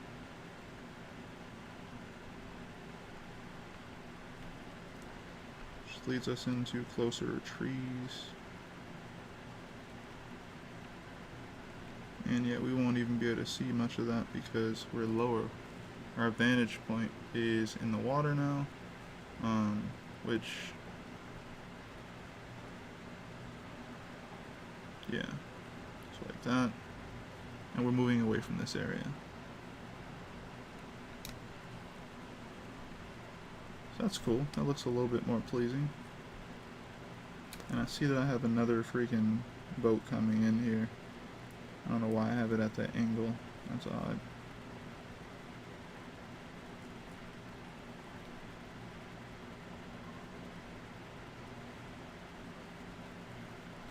Yeah, the angle's off.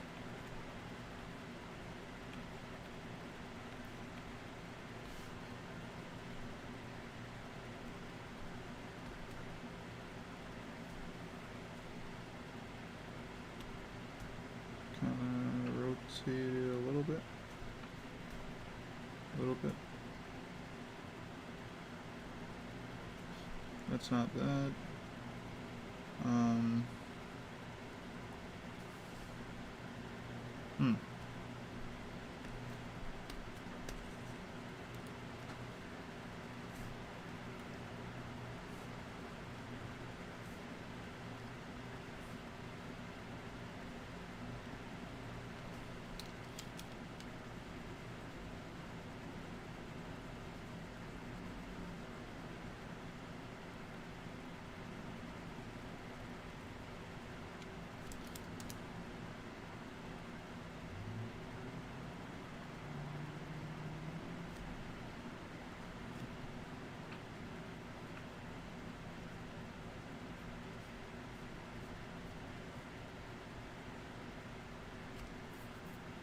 I'm really doing a really rough job here for this one.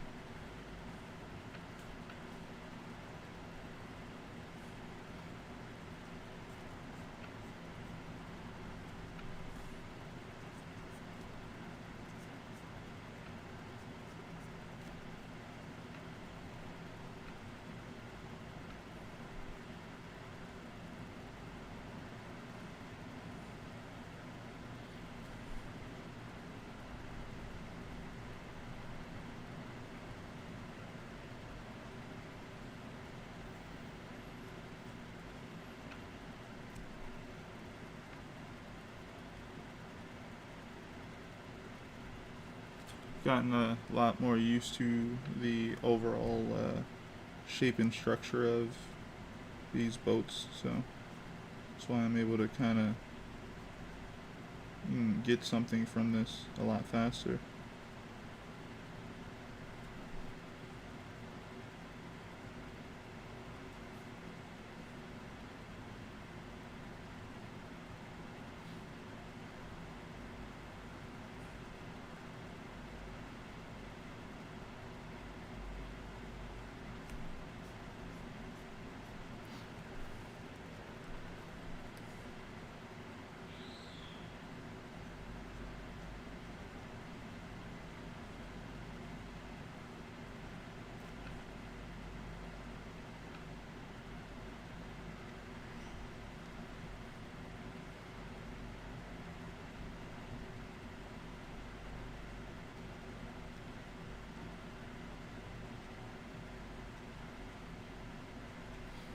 Okay.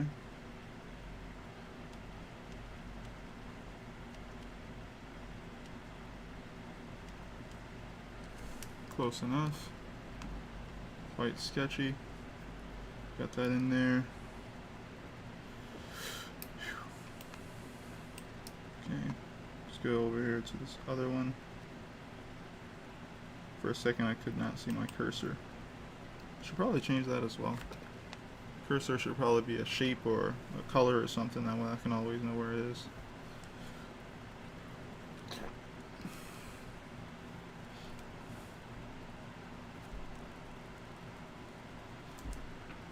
Alright, so here we go.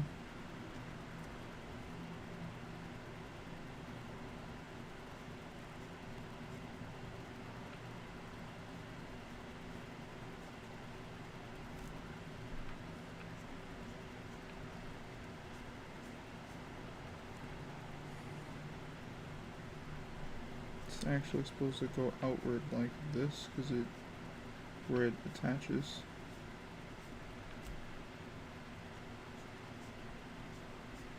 Oh, but yeah, on someone's Twitter today, they had asked a question, and they were saying, hey, comic book artists, what part of the comic book process do you hate, or like, what stuff do you hate drawing? When you get to that part, when you have to draw it, like, what do you dislike drawing? And one of my friends said, the person who I saw the post from had said that they didn't like drawing fight scenes. And the other person I saw who like reposted it or retweeted it, they had said that what they don't like to draw is I think they said backgrounds.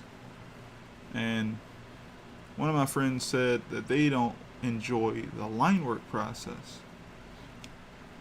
And I was like, okay, those are answers I've heard many times. I started thinking about it for myself, and I was just like, I don't think there's anything I actually dislike drawing. The thing that I dislike is probably when I come ill prepared to draw something that I thought I knew how to draw, or that I belittle, I probably know how to draw that, and then I sit down and draw it, and I'm like, wait, this is turning out worse than I thought it would be, or like, it's basically when I didn't take the time to really gather enough references.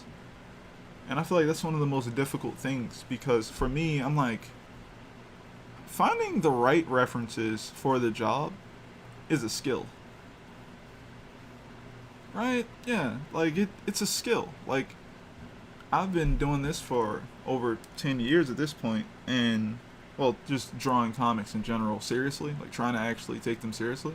And like every time I look for reference, I always find something annoying about it. Like, oh man, I really need to see this one freaking angle of this thing that I want to draw. And it just so happens that I find a good reference for like the base model, like the front. You know, you're like, oh man, this looks like the one. And then you go to try to look up that thing specifically, right? But you can't find every viewpoint for that thing. So since you can't, you either have to make it up or just keep looking. But but if you keep looking, you'll waste a certain amount of time. Whereas though you have to also get references for everything else. Ugh. So you gotta actually prepare yourself to like figure out how much exact time it's really gonna take you to gather all the right references. And that's why I feel like starting any project or any manga or any comic is a big deal, because you have to really be motivated to really want to draw that thing, I'd say.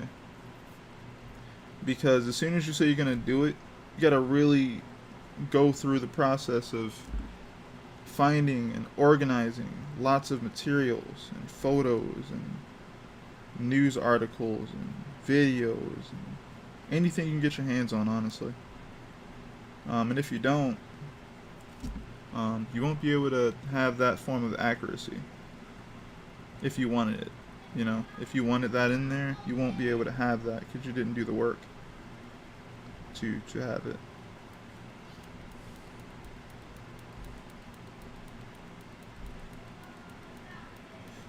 But yeah, I enjoy drawing regardless. I definitely like to make things with purpose to some degree, uh, some sort of purpose. Um, I can already enjoy drawing alone and drawing in my sketchbook. I feel like if I'm going to do a comic book, I want there to be a purpose for it. I want there to be a reason why a person is paying attention to the story at all.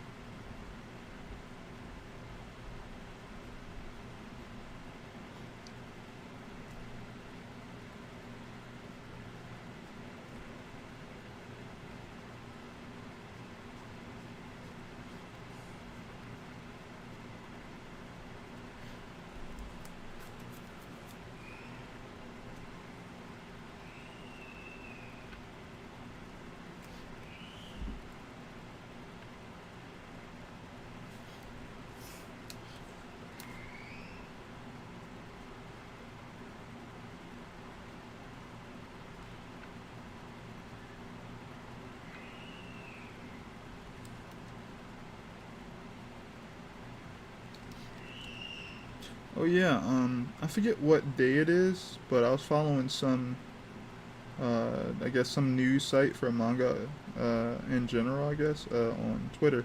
They were saying that Hiromu Arakawa is gonna have a new announcement about something, and I'm pretty excited. Um,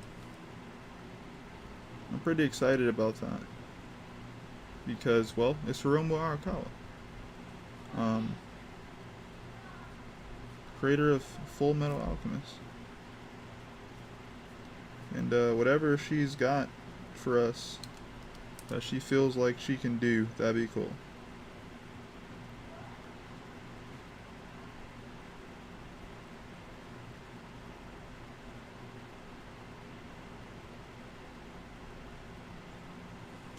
Hmm. Also, I reposted on my Twitter. I gotta stop saying Twitter, Twitter. I reposted on my Twitter. I think her name is Akiko Higashimura, and I often talk to you guys about like work-life balance and stuff like that. Because too many manga artists are freaking, dying from overwork or just getting sick consistently. And it sucks when people in the quote unquote anime manga community get all uppity and entitled about, like, oh, I hate when they get sick. I really want to read the next chapter. And it's like they ignore the fact that the industry is really screwed up when it comes to overworking creators. and they just like, I'm entitled to a new chapter because, you know, why aren't I getting one? And it makes you feel a certain type of way as a creator and a fan, you know, and a person. It's like, yo, this industry's not. Uh, it needs reform. There are people literally dying in the anime industry and the manga industry and stuff like that, left and right. Um, but yeah, anyway, um, Akiko Higashimura was someone that kind of shown or talked about or described her schedule. And the schedule right now is that she only works 8 hours a day.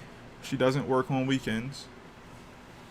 Um, she works with her team digitally at this point. She picked up digital about 5 years ago and been doing it ever since, supposedly. And she's been able to work with her team, online as well. So she doesn't need them in her studio around her all the time.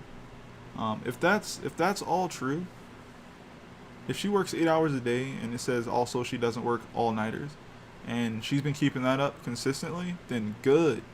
That sounds like a great model to figure out. Obviously, she probably works hard as crap during those 8 hours, like nonstop until that 8 hours is up every single day.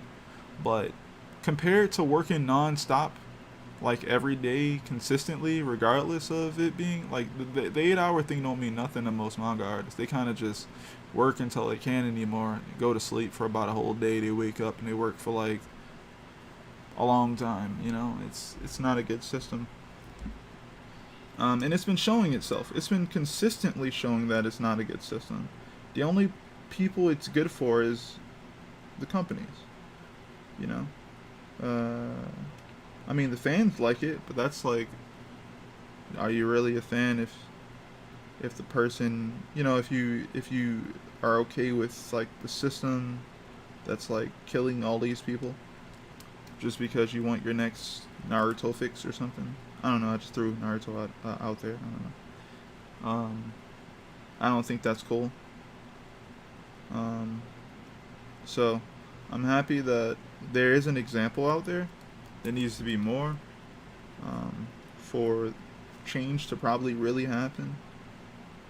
The only people I know that that's really going to affect is, well, anyone like me paying attention. And number two, maybe even her assistants who could pass that along, who have friends who maybe are looking to get in the industry, or themselves getting into the industry later. Like, yo, I want to get in the industry.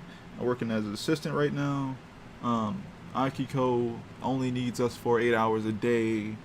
Well, if that's the case, then I don't. I could try that too. But then again, they may also look at it as, oh, well, she's a big shot. She's done Princess Jellyfish and other series. Maybe I can't do that until I become a big shot. I hope that the anime or the manga industry changes over time, and we have less and less people dying producing comic books. Yeah.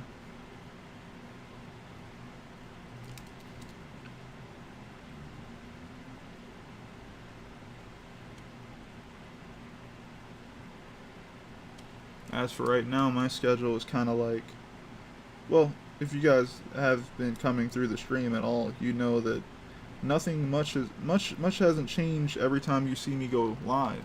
And that's because I mainly just work on this comic on stream. I love this comic and everything, but it's worth more to just kind of do it on stream right now with you guys. I can kind of share this with you guys. I have a Patreon and everything, but I'm putting way more effort into this stream than anything else. If you guys ever need any tutorials or want to know anything, I got you. And if enough people ask for something, I might make a video about it.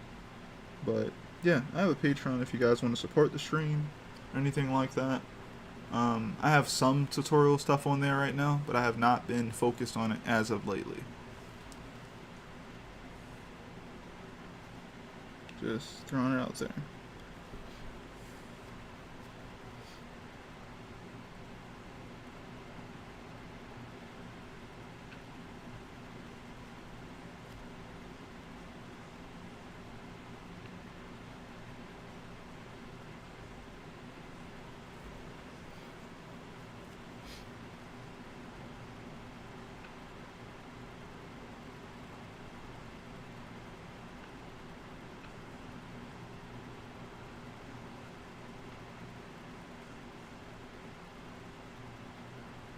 Oh yeah, the He-Man trailer came out today for Netflix. I think it was Netflix. Um, was an enjoyable trailer. Animation looked decent. I wonder how it's gonna play out. Looks like a fun show. I wonder who they have working on the show. For me, from what I remember, and I don't remember much, it feels kind of like a Venture Brothers show. That's not a good thing. I mean, that's not a bad thing at all. I think Venture Brothers was an enjoyable show when I did watch it many years ago. But yeah, I wonder who they have doing the production of the show.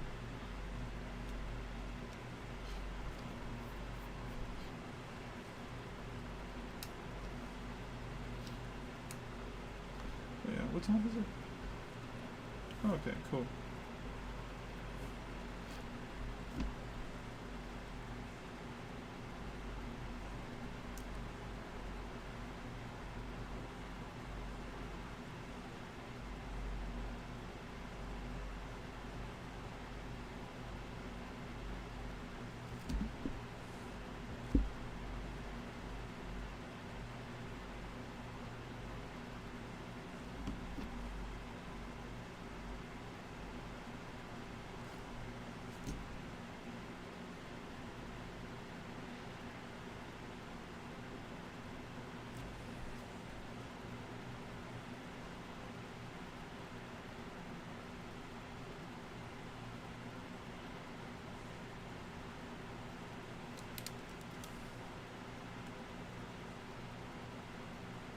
Seems like the fireworks finally subsided.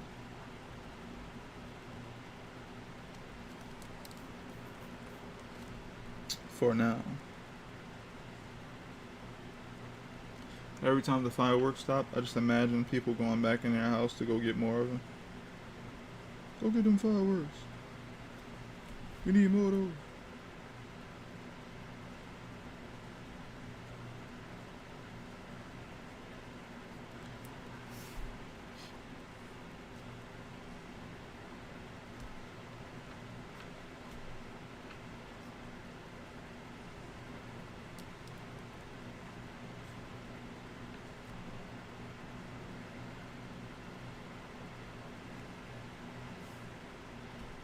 Yeah, Los. Yeah, man. People be just getting them fireworks, man.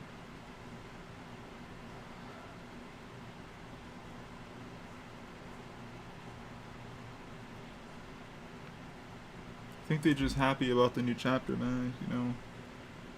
I'm excited too, man. Like if I had fireworks, I would, you know, I would throw some out there too. Light them or whatever people do with fireworks.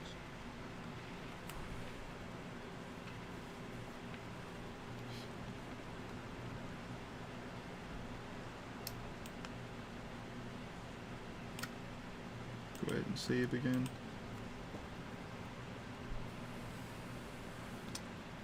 Oh yeah, if anyone's new, definitely subscribe. I do this like a lot. I do this every weekday at 9 p.m. Eastern Standard Time. Today I chose to start a bit early because it was a lot cooler in the studio finally, and I wasn't getting a headache from the heat. Uh-huh. But yeah, if you guys enjoy working on comics or have any questions about it or working on art, I do all those types of videos. So yeah, I'm usually here for at least 2 to 3 hours. The new chapter of the Boxer got him going crazy. Oh man, no man, I don't think they don't got a connection for the Boxer here, bro. I think their Wi-Fi went out when the Boxer came up around here, so I don't really know if that's what they're reading or what they're checking out.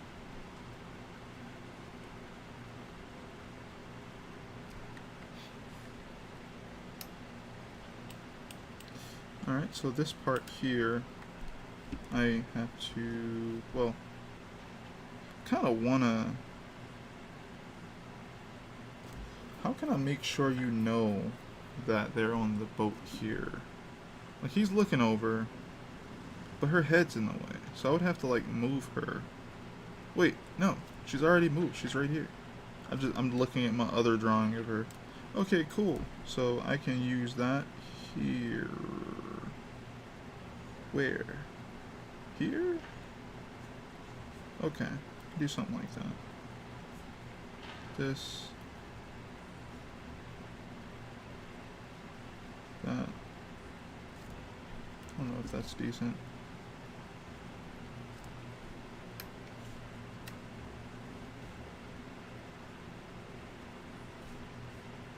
That should work out somewhat. Not enough overlap there though. Okay.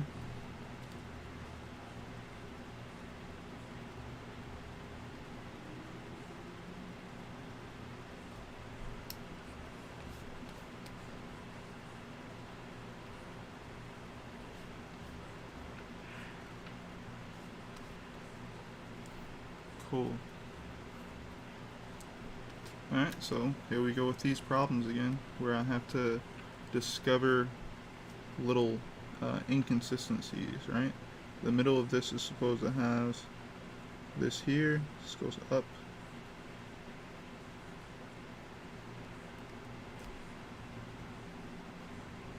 That.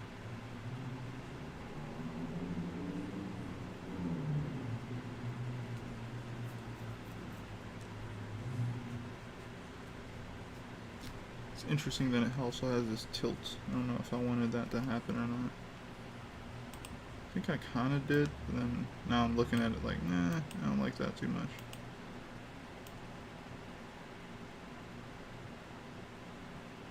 That looks better.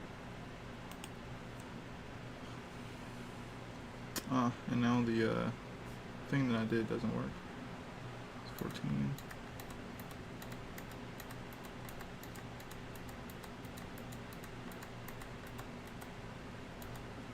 Okay, try that again. I'm gonna turn it slightly. Okay, like that.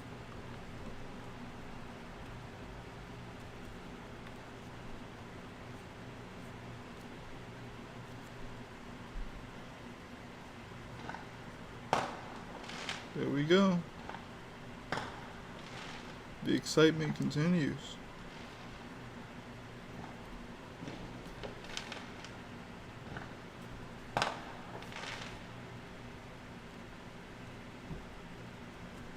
All I'm saying is I'm excited as well, you know.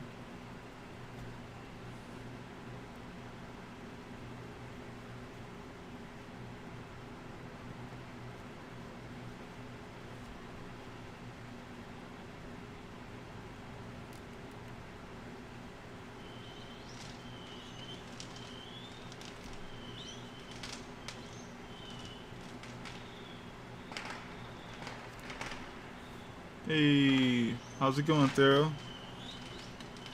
Yeah, you hear the fireworks in the background. People excited about this new chapter, man.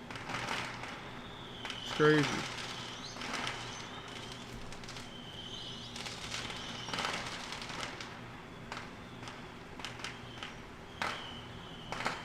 I'm just trying to get it done, feel me?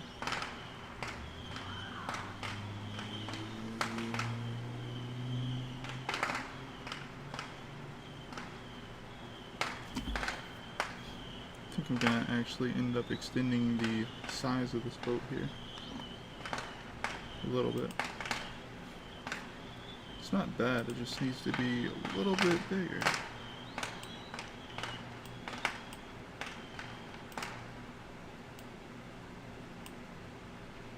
I actually think that, yeah, that kind of works.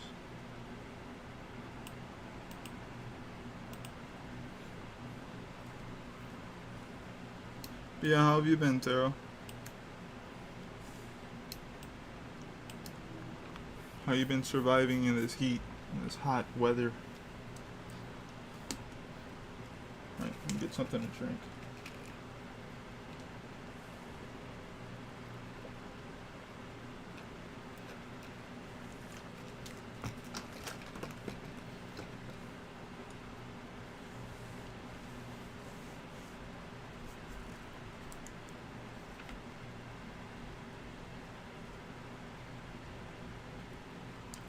What's that grid joint you have on your... Wait, what's that grid joint that you have on your desk again? The grid joint that I have on my desk. I'm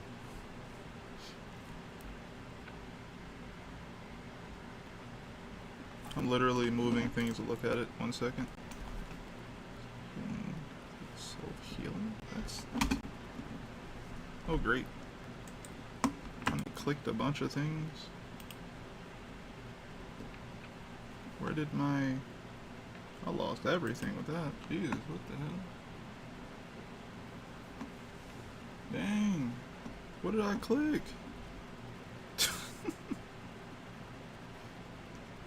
Per come back. Alright. It's just like a... I think it's more like a... It's like a art cutting mat, honestly, Kai.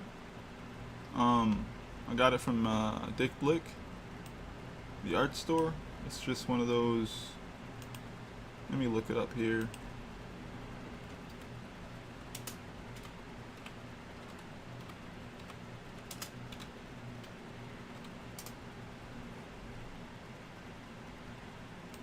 Images. Yeah, it's basically like an art cutting mat. It's called a self-healing cutting mat, actually. Self-healing cutting mat.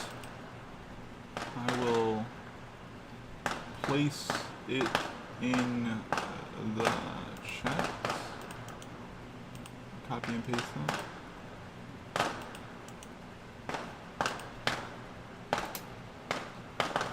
There you go. But yeah, pretty good. Just getting a bit of doodling done. It's not super hot over here. Just been a bunch of rain. Oh, that's dope. That's dope.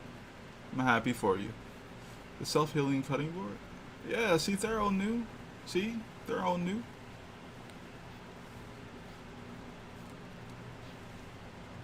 Yeah, no problem, man. Alright, let's see here. Wait, what was the other thing I even had up? Jesus. I think it just knocked everything over. Something. Looking for this thing. There we go. Oh wait, this is just this. Where's the OBS? Alright, pull that back up. No problem. Yeah, there we go. Alright. All these darn windows I had up.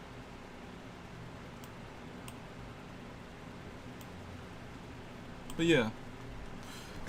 Dang, what was I saying? Okay. That's what you were talking about as far as how it is over there. That's cool. I'm happy for you that you haven't had to deal with all this darn heat. Because it has been sucking.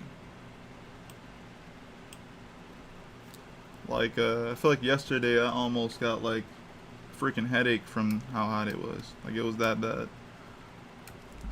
I don't think I've ever had to deal with that in a long time too. So I was just like, yo, I'm really, like, it's really hot in this place.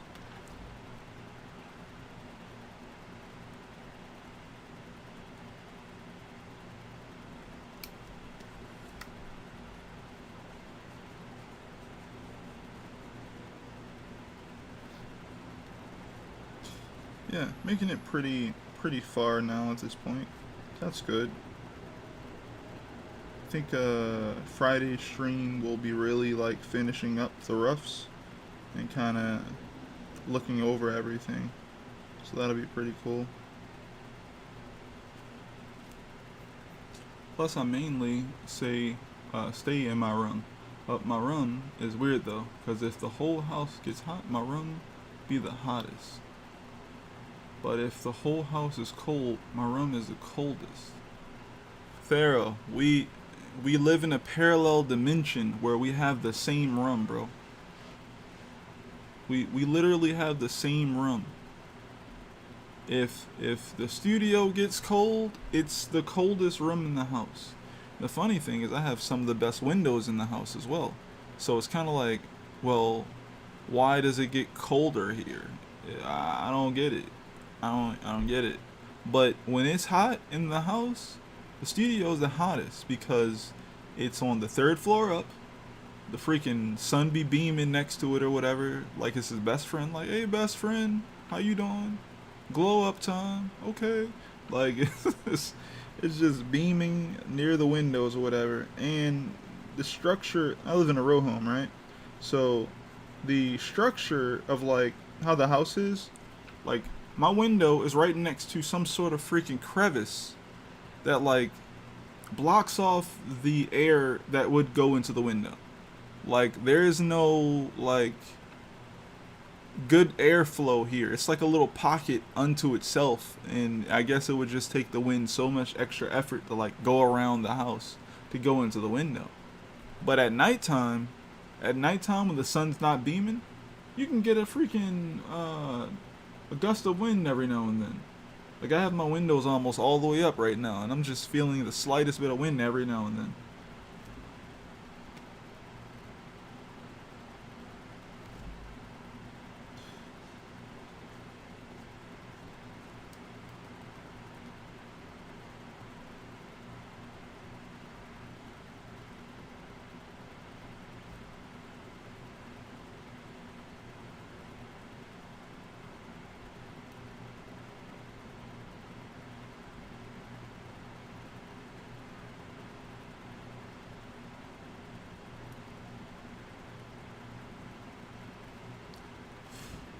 A good rain cools the whole house down. Yeah, it rained today actually. I was very excited about it. But then I got upstairs and it made me lose my mind a little bit. I was like, why? Why is it still so hot in here? I was like, yo, I got the door open. I got the windows open. I got the fan on. Why? Why? Where's the air? So it took like hours. Like I thought I was gonna be able to start stream an hour early and everything. I was feeling really good. I was like, yo, they said it's gonna be 70 something degrees today. I was like, oh, it's great. Like that means the studio should be, I don't know, low 80 degrees. Man, I opened the studio door. The thermometer said 88.9 degrees. I was just like, what? Why? Yesterday was like 93 degrees in the studio. I was losing it. I was like, yeah, I can only be in here to stream right now. Once I'm done with this, I gotta get out of here. Like, I love this place. It's nice, but yeah, I don't think I'd be able to survive that too much longer. Heat rises, fam. I know. That's why it makes so much sense for the studio to get hotter. I know. I know.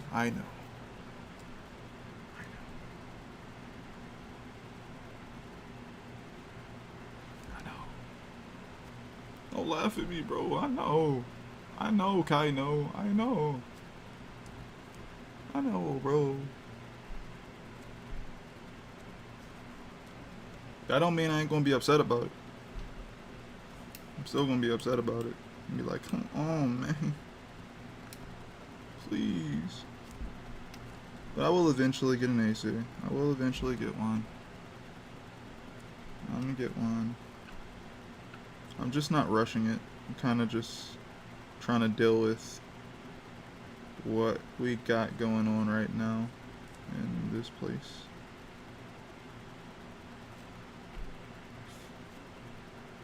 Been trying to figure out what keyboard shortcuts I want to add to this this device that I'm using.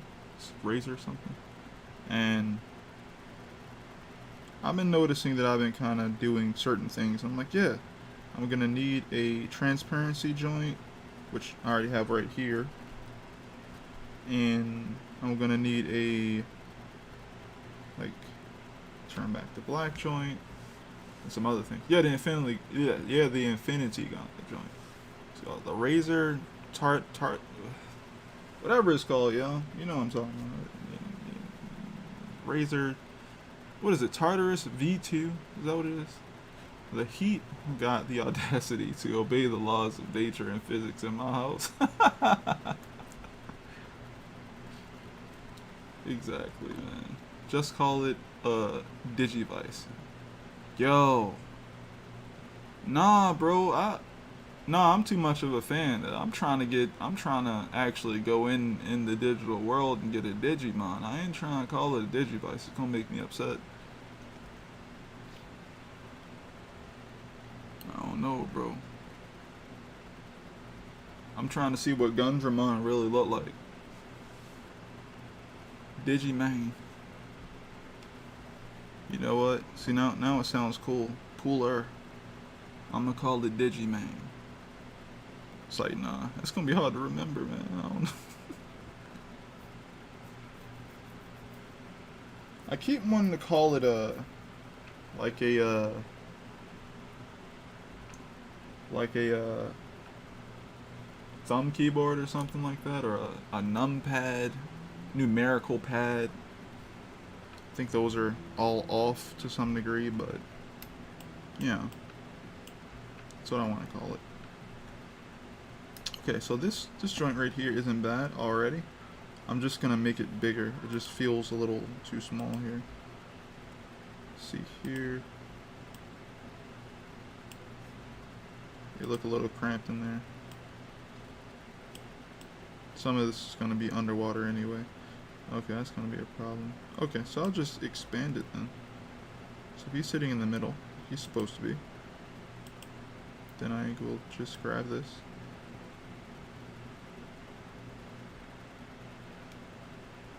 About there. Move down. Okay, so that's a problem. He looks kind of... Well, actually, I could just move the people. What am I talking about? I don't know how that would look, actually. Just associate Terrence Howard and Digimon. What? Nah, but I'm probably gonna invest in one of those next, to be honest. Yeah, man, they're pretty darn useful. You don't have to only use it for art. You can use it for a number of other things as well. It's really dope. I think Kai was using it for his stream before I had mentioned to him that I was using it for art.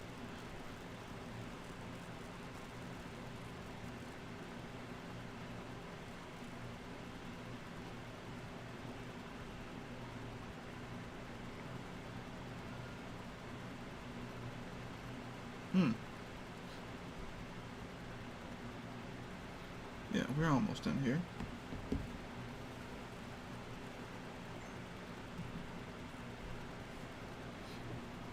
So yeah, I'm gonna hurry up and rough through these next ones.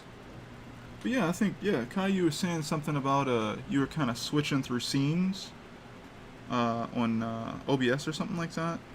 And I was like, what? He's like, yeah, like you could transition from scenes as you're streaming and whatnot. And I never thought about that. That was pretty cool. I'm not doing anything that cool with it, but I'm just mainly trying to put some keyboard shortcuts on it.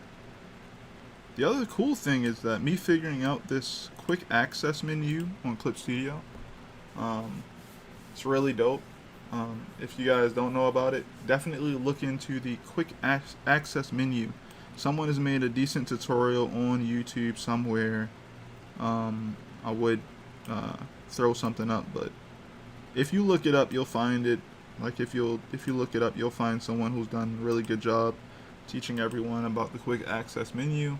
I kind of talked about it, I think, a day or two ago on here and demonstrated how cool some of the features are. But yeah, look into quick access menu for Clip Studio Paint. It is fantastic. This is the quick access menu right here. I have a little bit of things right here, featured here. Here's this other thing that they have, kind of like they gave you, like default.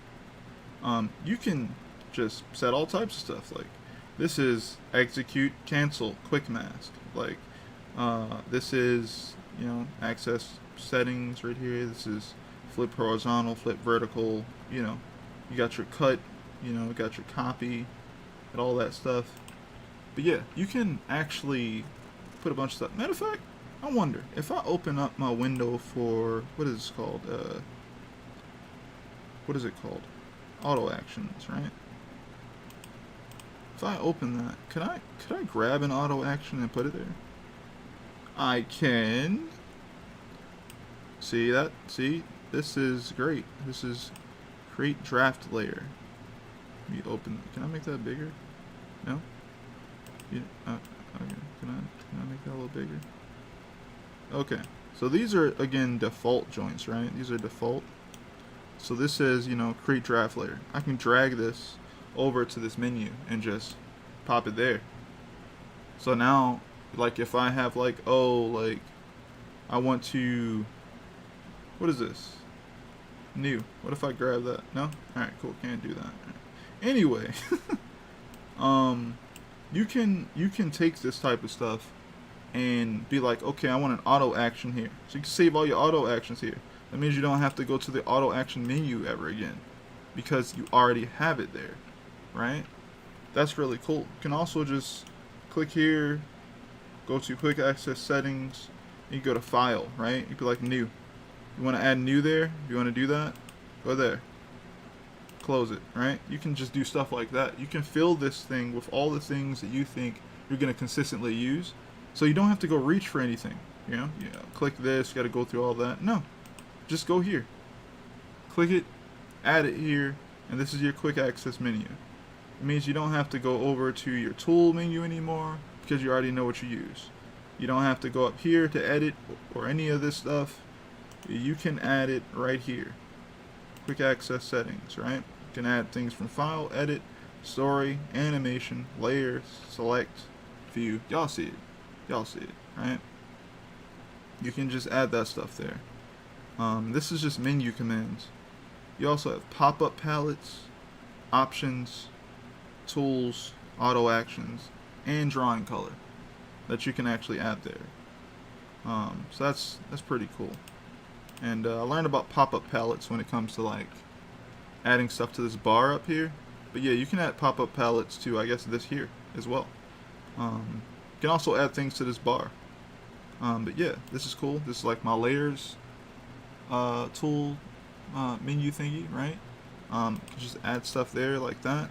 Command bar settings, right? You click pop-up palettes, you open that up, and then you can pick a tool or a subtool, right? Click tool you want.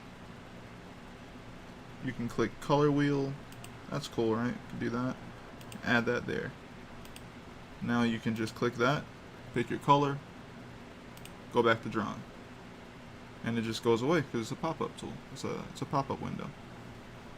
But yeah, those two things are really cool. So I'm trying to figure out what stuff am I gonna put on my access menu and what stuff I'm gonna program my buttons to do. Because technically, if I'm always gonna have my hand on this tool, then I could always just hit one of these buttons over here on the left.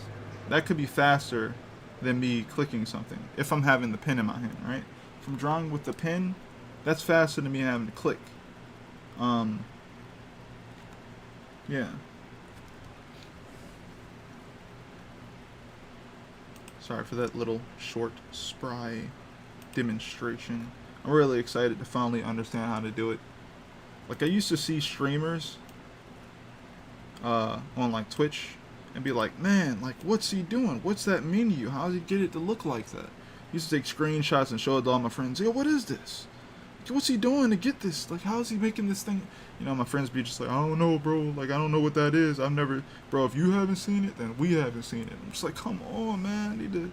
I'm trying to really figure this stuff out, man. These people's doing, like, I basically always felt bad about stuff because I was just like, man, I don't want to feel like everything I want is in this program and I'm kind of in the dark ages, you know? I don't want to feel like I'm working so hard to do something that could be so simple.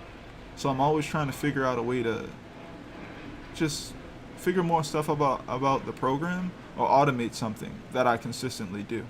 That way I'm always kind of moving in the right direction to get more stuff done, finished, and I can also help other people out with those things, you know?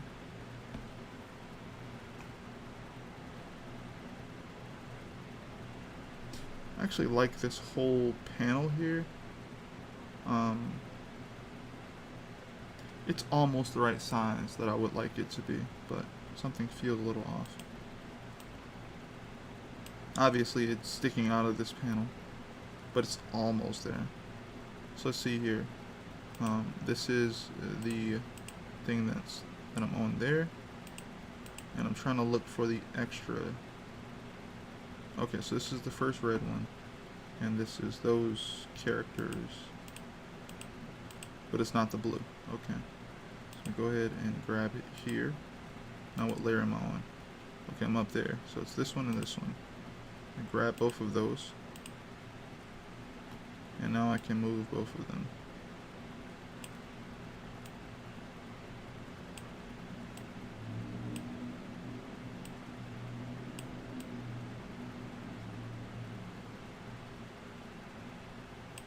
I think that'll work.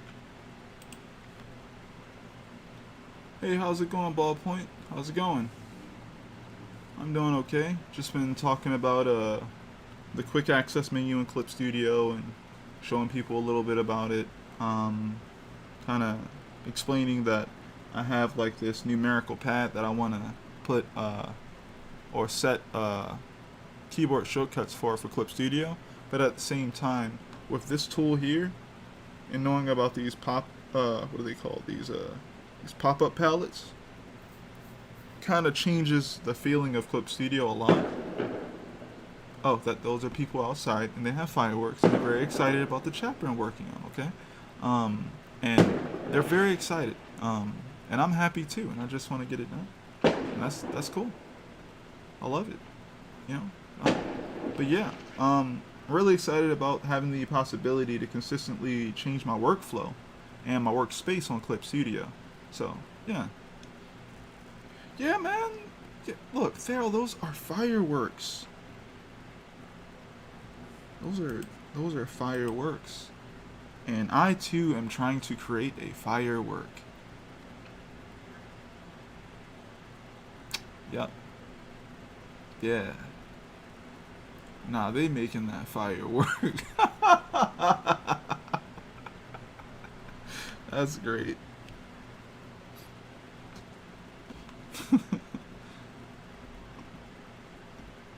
Yeah, this is a lot better here. Yeah, Clip Studio is a dope program, man. I'm just trying to push it more. I'm trying to figure more stuff out about it, and the more stuff I can figure out about it, the less I'll feel like I'm in the dark ages and I can help everybody else out. Because, you know, when you see Clip Studio and you see all these freaking window slides that you can have open, you kind of feel like, whoa, there's so much in this program. You almost feel almost as intimidated as when you first learned about Photoshop. And you're just like, whoa, there's so much in this program. Bars. 16 off the top. Something like. But yeah, like, I just want to figure that stuff out and kind of just give it back to people. Like, yo, figure something out, yo. Like, you know, I feel like what's the purpose other than that? Like, I've been drawing comics for a while, and I love comics. And any chance I get to help any of my friends or any of you guys, when you guys are working on your own comics, like, I got you. Like, any knowledge I have. And I'm not going to lie to you. If I don't know, I'm going to say I don't know. I'm going to go try to figure it out, though. You know?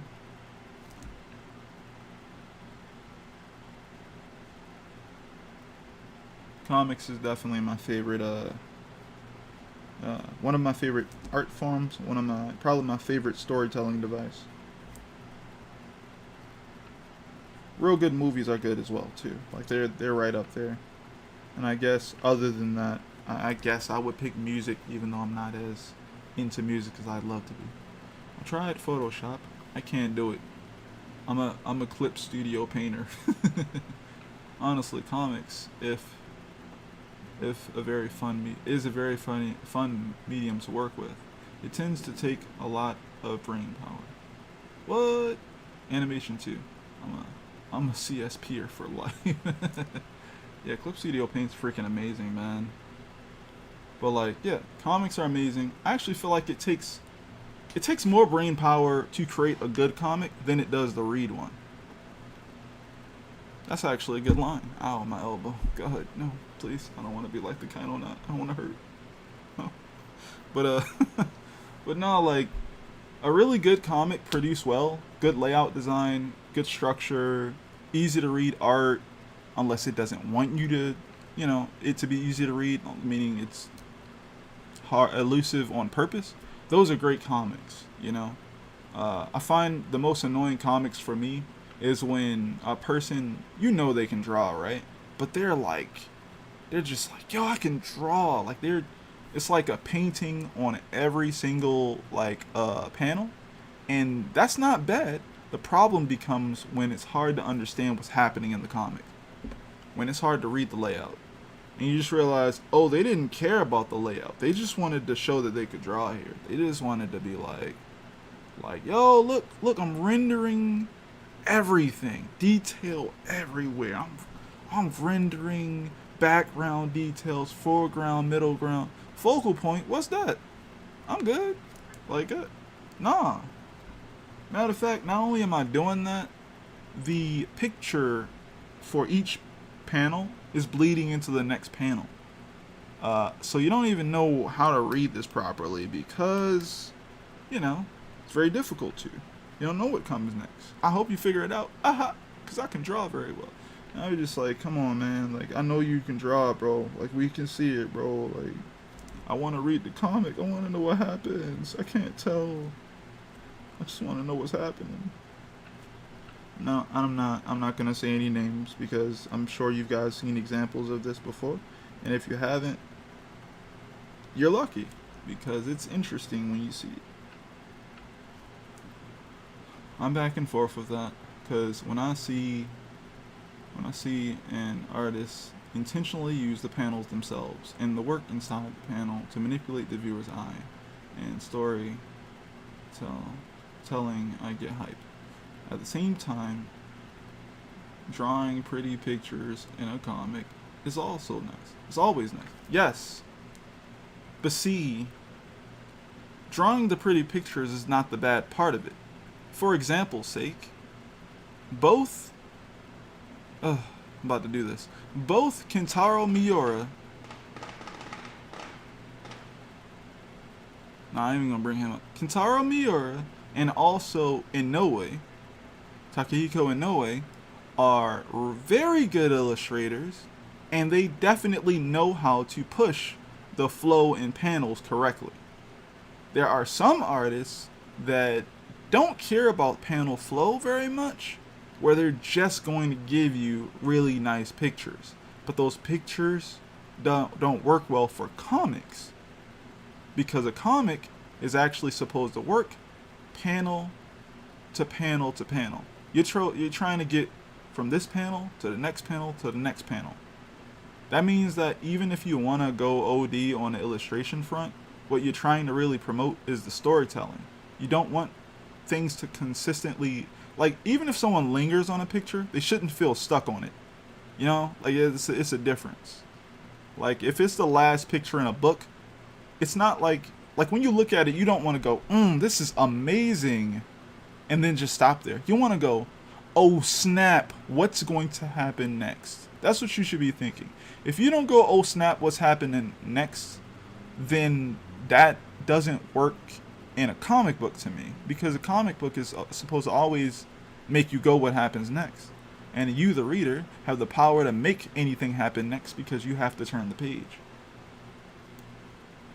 At the same time, that is stuff good for grounding the reader, but the rest should be all about the story. Yes, everything should be about the story. Making a bigger panel is just making a bigger moment. Even if you do a double page spread, even if you do a splash page, it's a moment in time. You should never feel like you're lingering on something to the point where as though you just want to stay there. You always want to know what happens next. Where's Kai? You guys remember when Ganeshka showed up and became, freaking World Tree? You weren't just like, man, look at these details. You were just like, oh my god, this is really happening right now. This is really happening right now. What's about to happen next? I need to see what's he gonna do. What's about to happen here? Because this is crazy. I need to know what happened. You're not just Miura's a fantastic illustrator. This dude could paint. He's also a fantastic writer. A lot of people don't give him credit for that. He could write. He could draw his butt off. He could render. Shoot, from what I hear, he hardly even allowed his assistants to do a lot of the work. He was too busy doing it himself. So, yo, if that guy knew how to do double page spreads, and that guy knew how to do moments, and that's one of the most consistently read comics, and everybody loves the art, then I think, you know, I feel like that's the wave. That's what people need to be doing more, or thinking more, right? It's about how you think when you're working on something, I think. It's very important. It's very particular to the type of narrative you're going for. Yeah, now that I think about it, it's very rare that a world-changing event in a comic is really felt like that one was. Yeah, Thero. Yup. Miura was really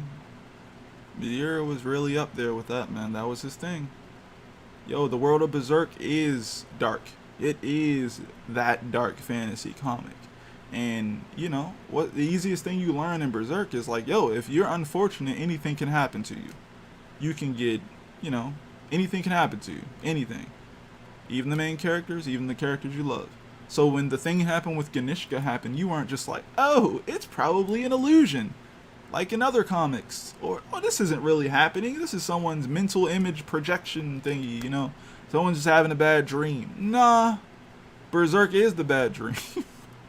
It really be happening. And you're like, oh no. Not all the characters I love. Like, what's happening? Please, like, I hope nothing happens to the characters I love right now, because I know they can get it too. You a victim. And you gonna vibe with something. The manga. Yeah.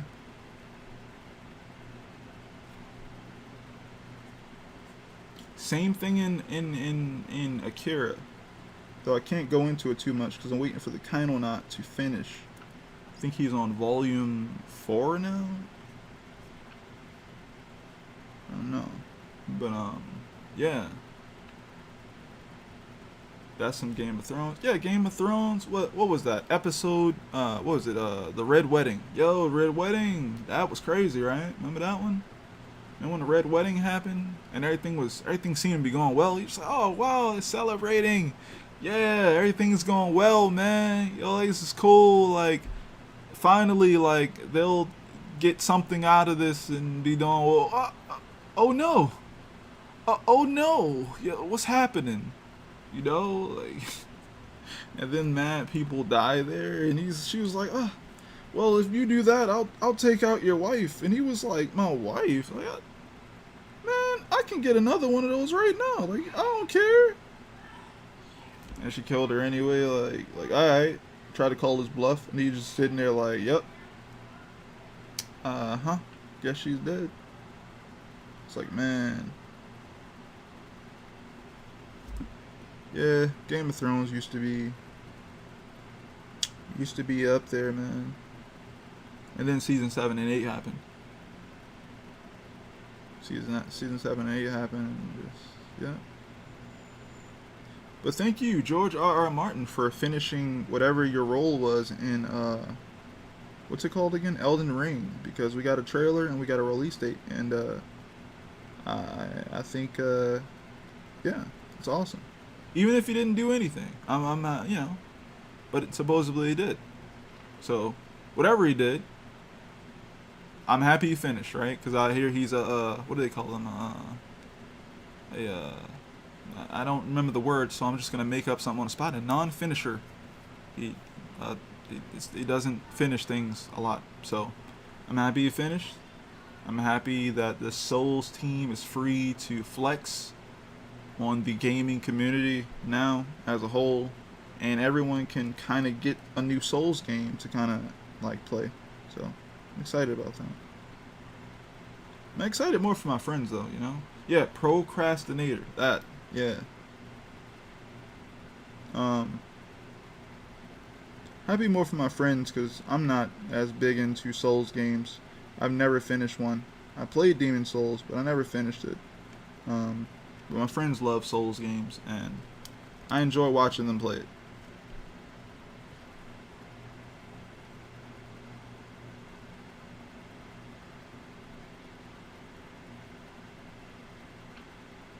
I almost wish that the Souls like game developers actually made a video for Miura and put it in the game show thing.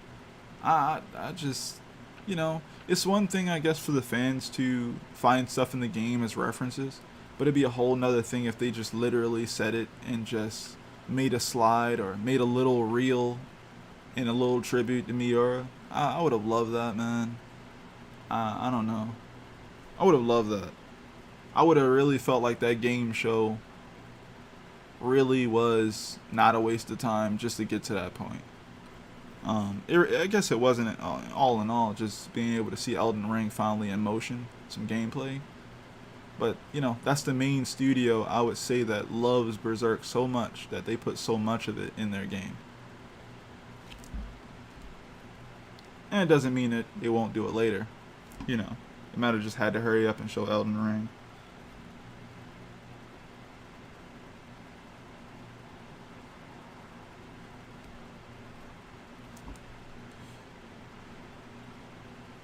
Nah, it was a waste of time. You're right. Man, I don't want to be that grumpy old guy, man. I'm only 30. I'm only 31, man. And I'm just like, game shows, please. Like, yo, can we get to the stuff? Like, alright, as much as, like, people think, like, the state of play stuff is a waste of time, like, yo, Game Awards be more of a waste of time in a way, because they're way longer, and they don't be showing you much of anything. It'd be like world premiere, like, 17 times. And those world premieres do not be doing it for you. You'd be just like, this was the game? This is the world premiere? I guess. Alright. But, there's many different type of games for many different type of people. So I'm not hating on anything. I'm just saying that I don't know, a lot of the games that get announced aren't for me, and I guess that's okay.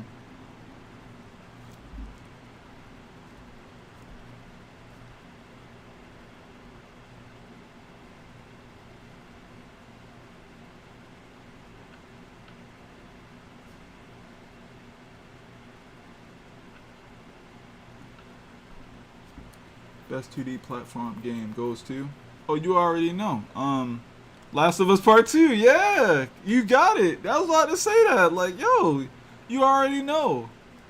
You already know what's about to win that award. You already know. Naughty Dog, come get your prize. Come on, get up on the stage. Let's go. Like, yo. Best 2D platform game goes to The Last of Us Part 2. You already know. And they just show Ellie, like, murdering people on the little slideshow joint, stabbing people up with a little knife. Abby beating her up, breaking her arms and everything.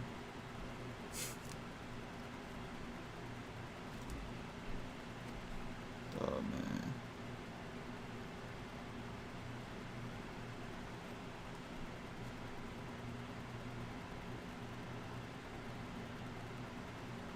Any Last of Us fans here? Because I'm kind of a fan.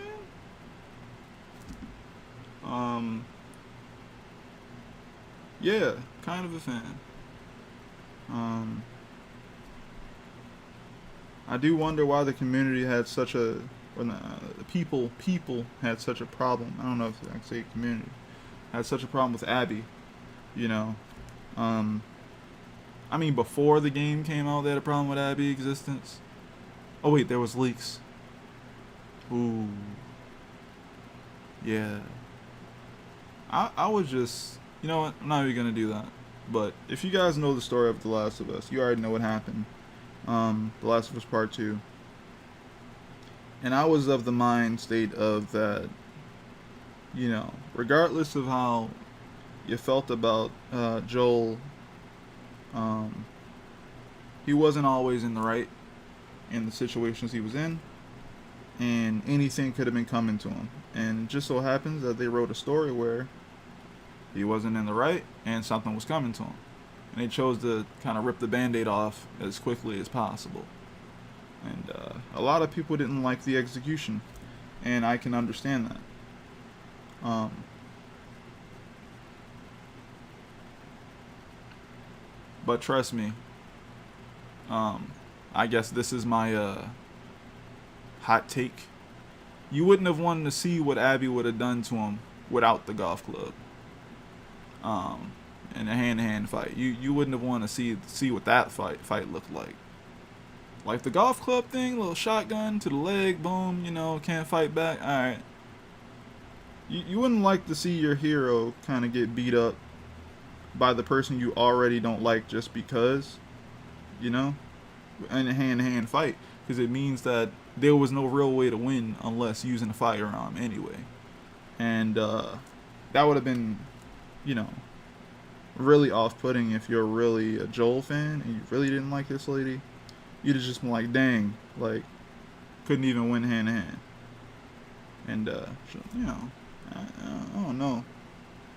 I remember that scene when Tommy was shooting and she ran and, like, used her shoulder to, like, bash a freaking steel door in, man. I was like, yo, this lady is strong.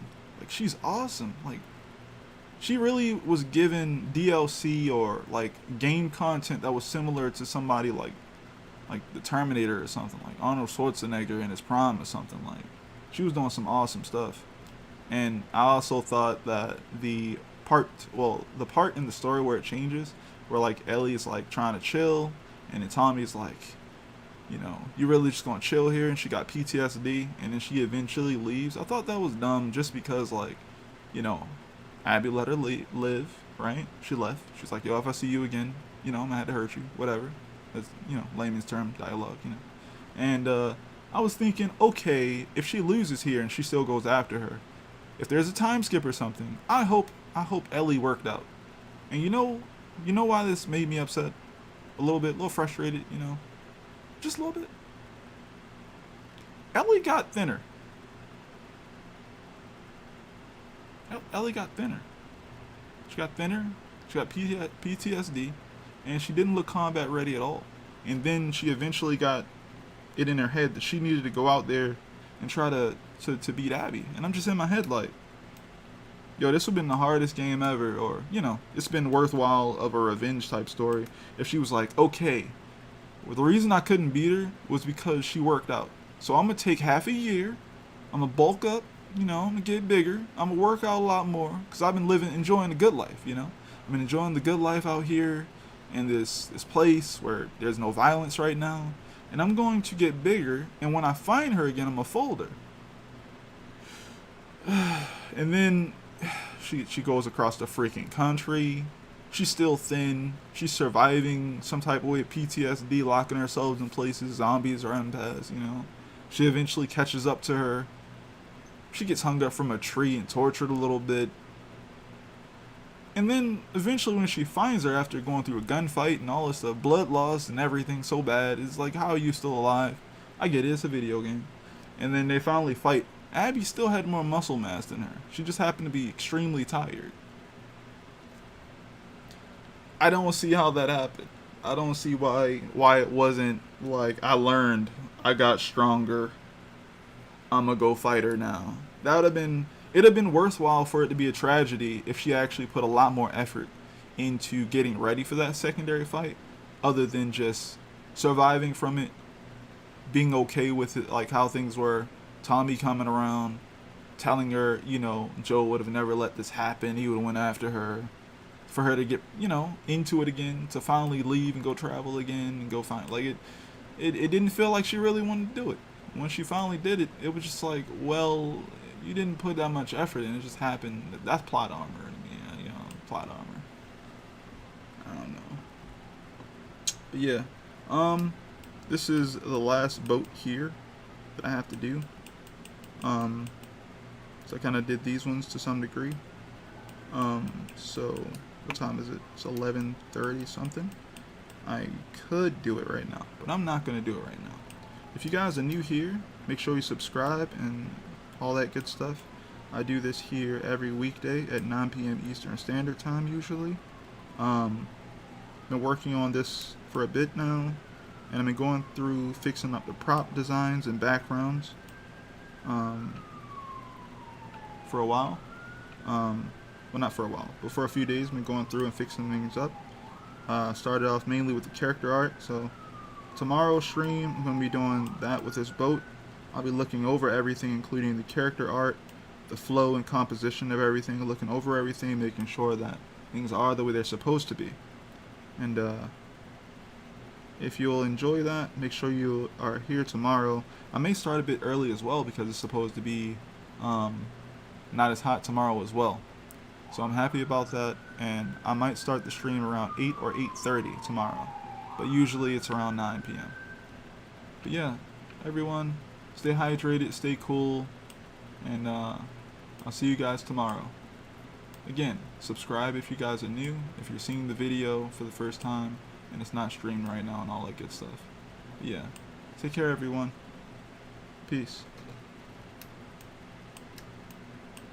No. Do.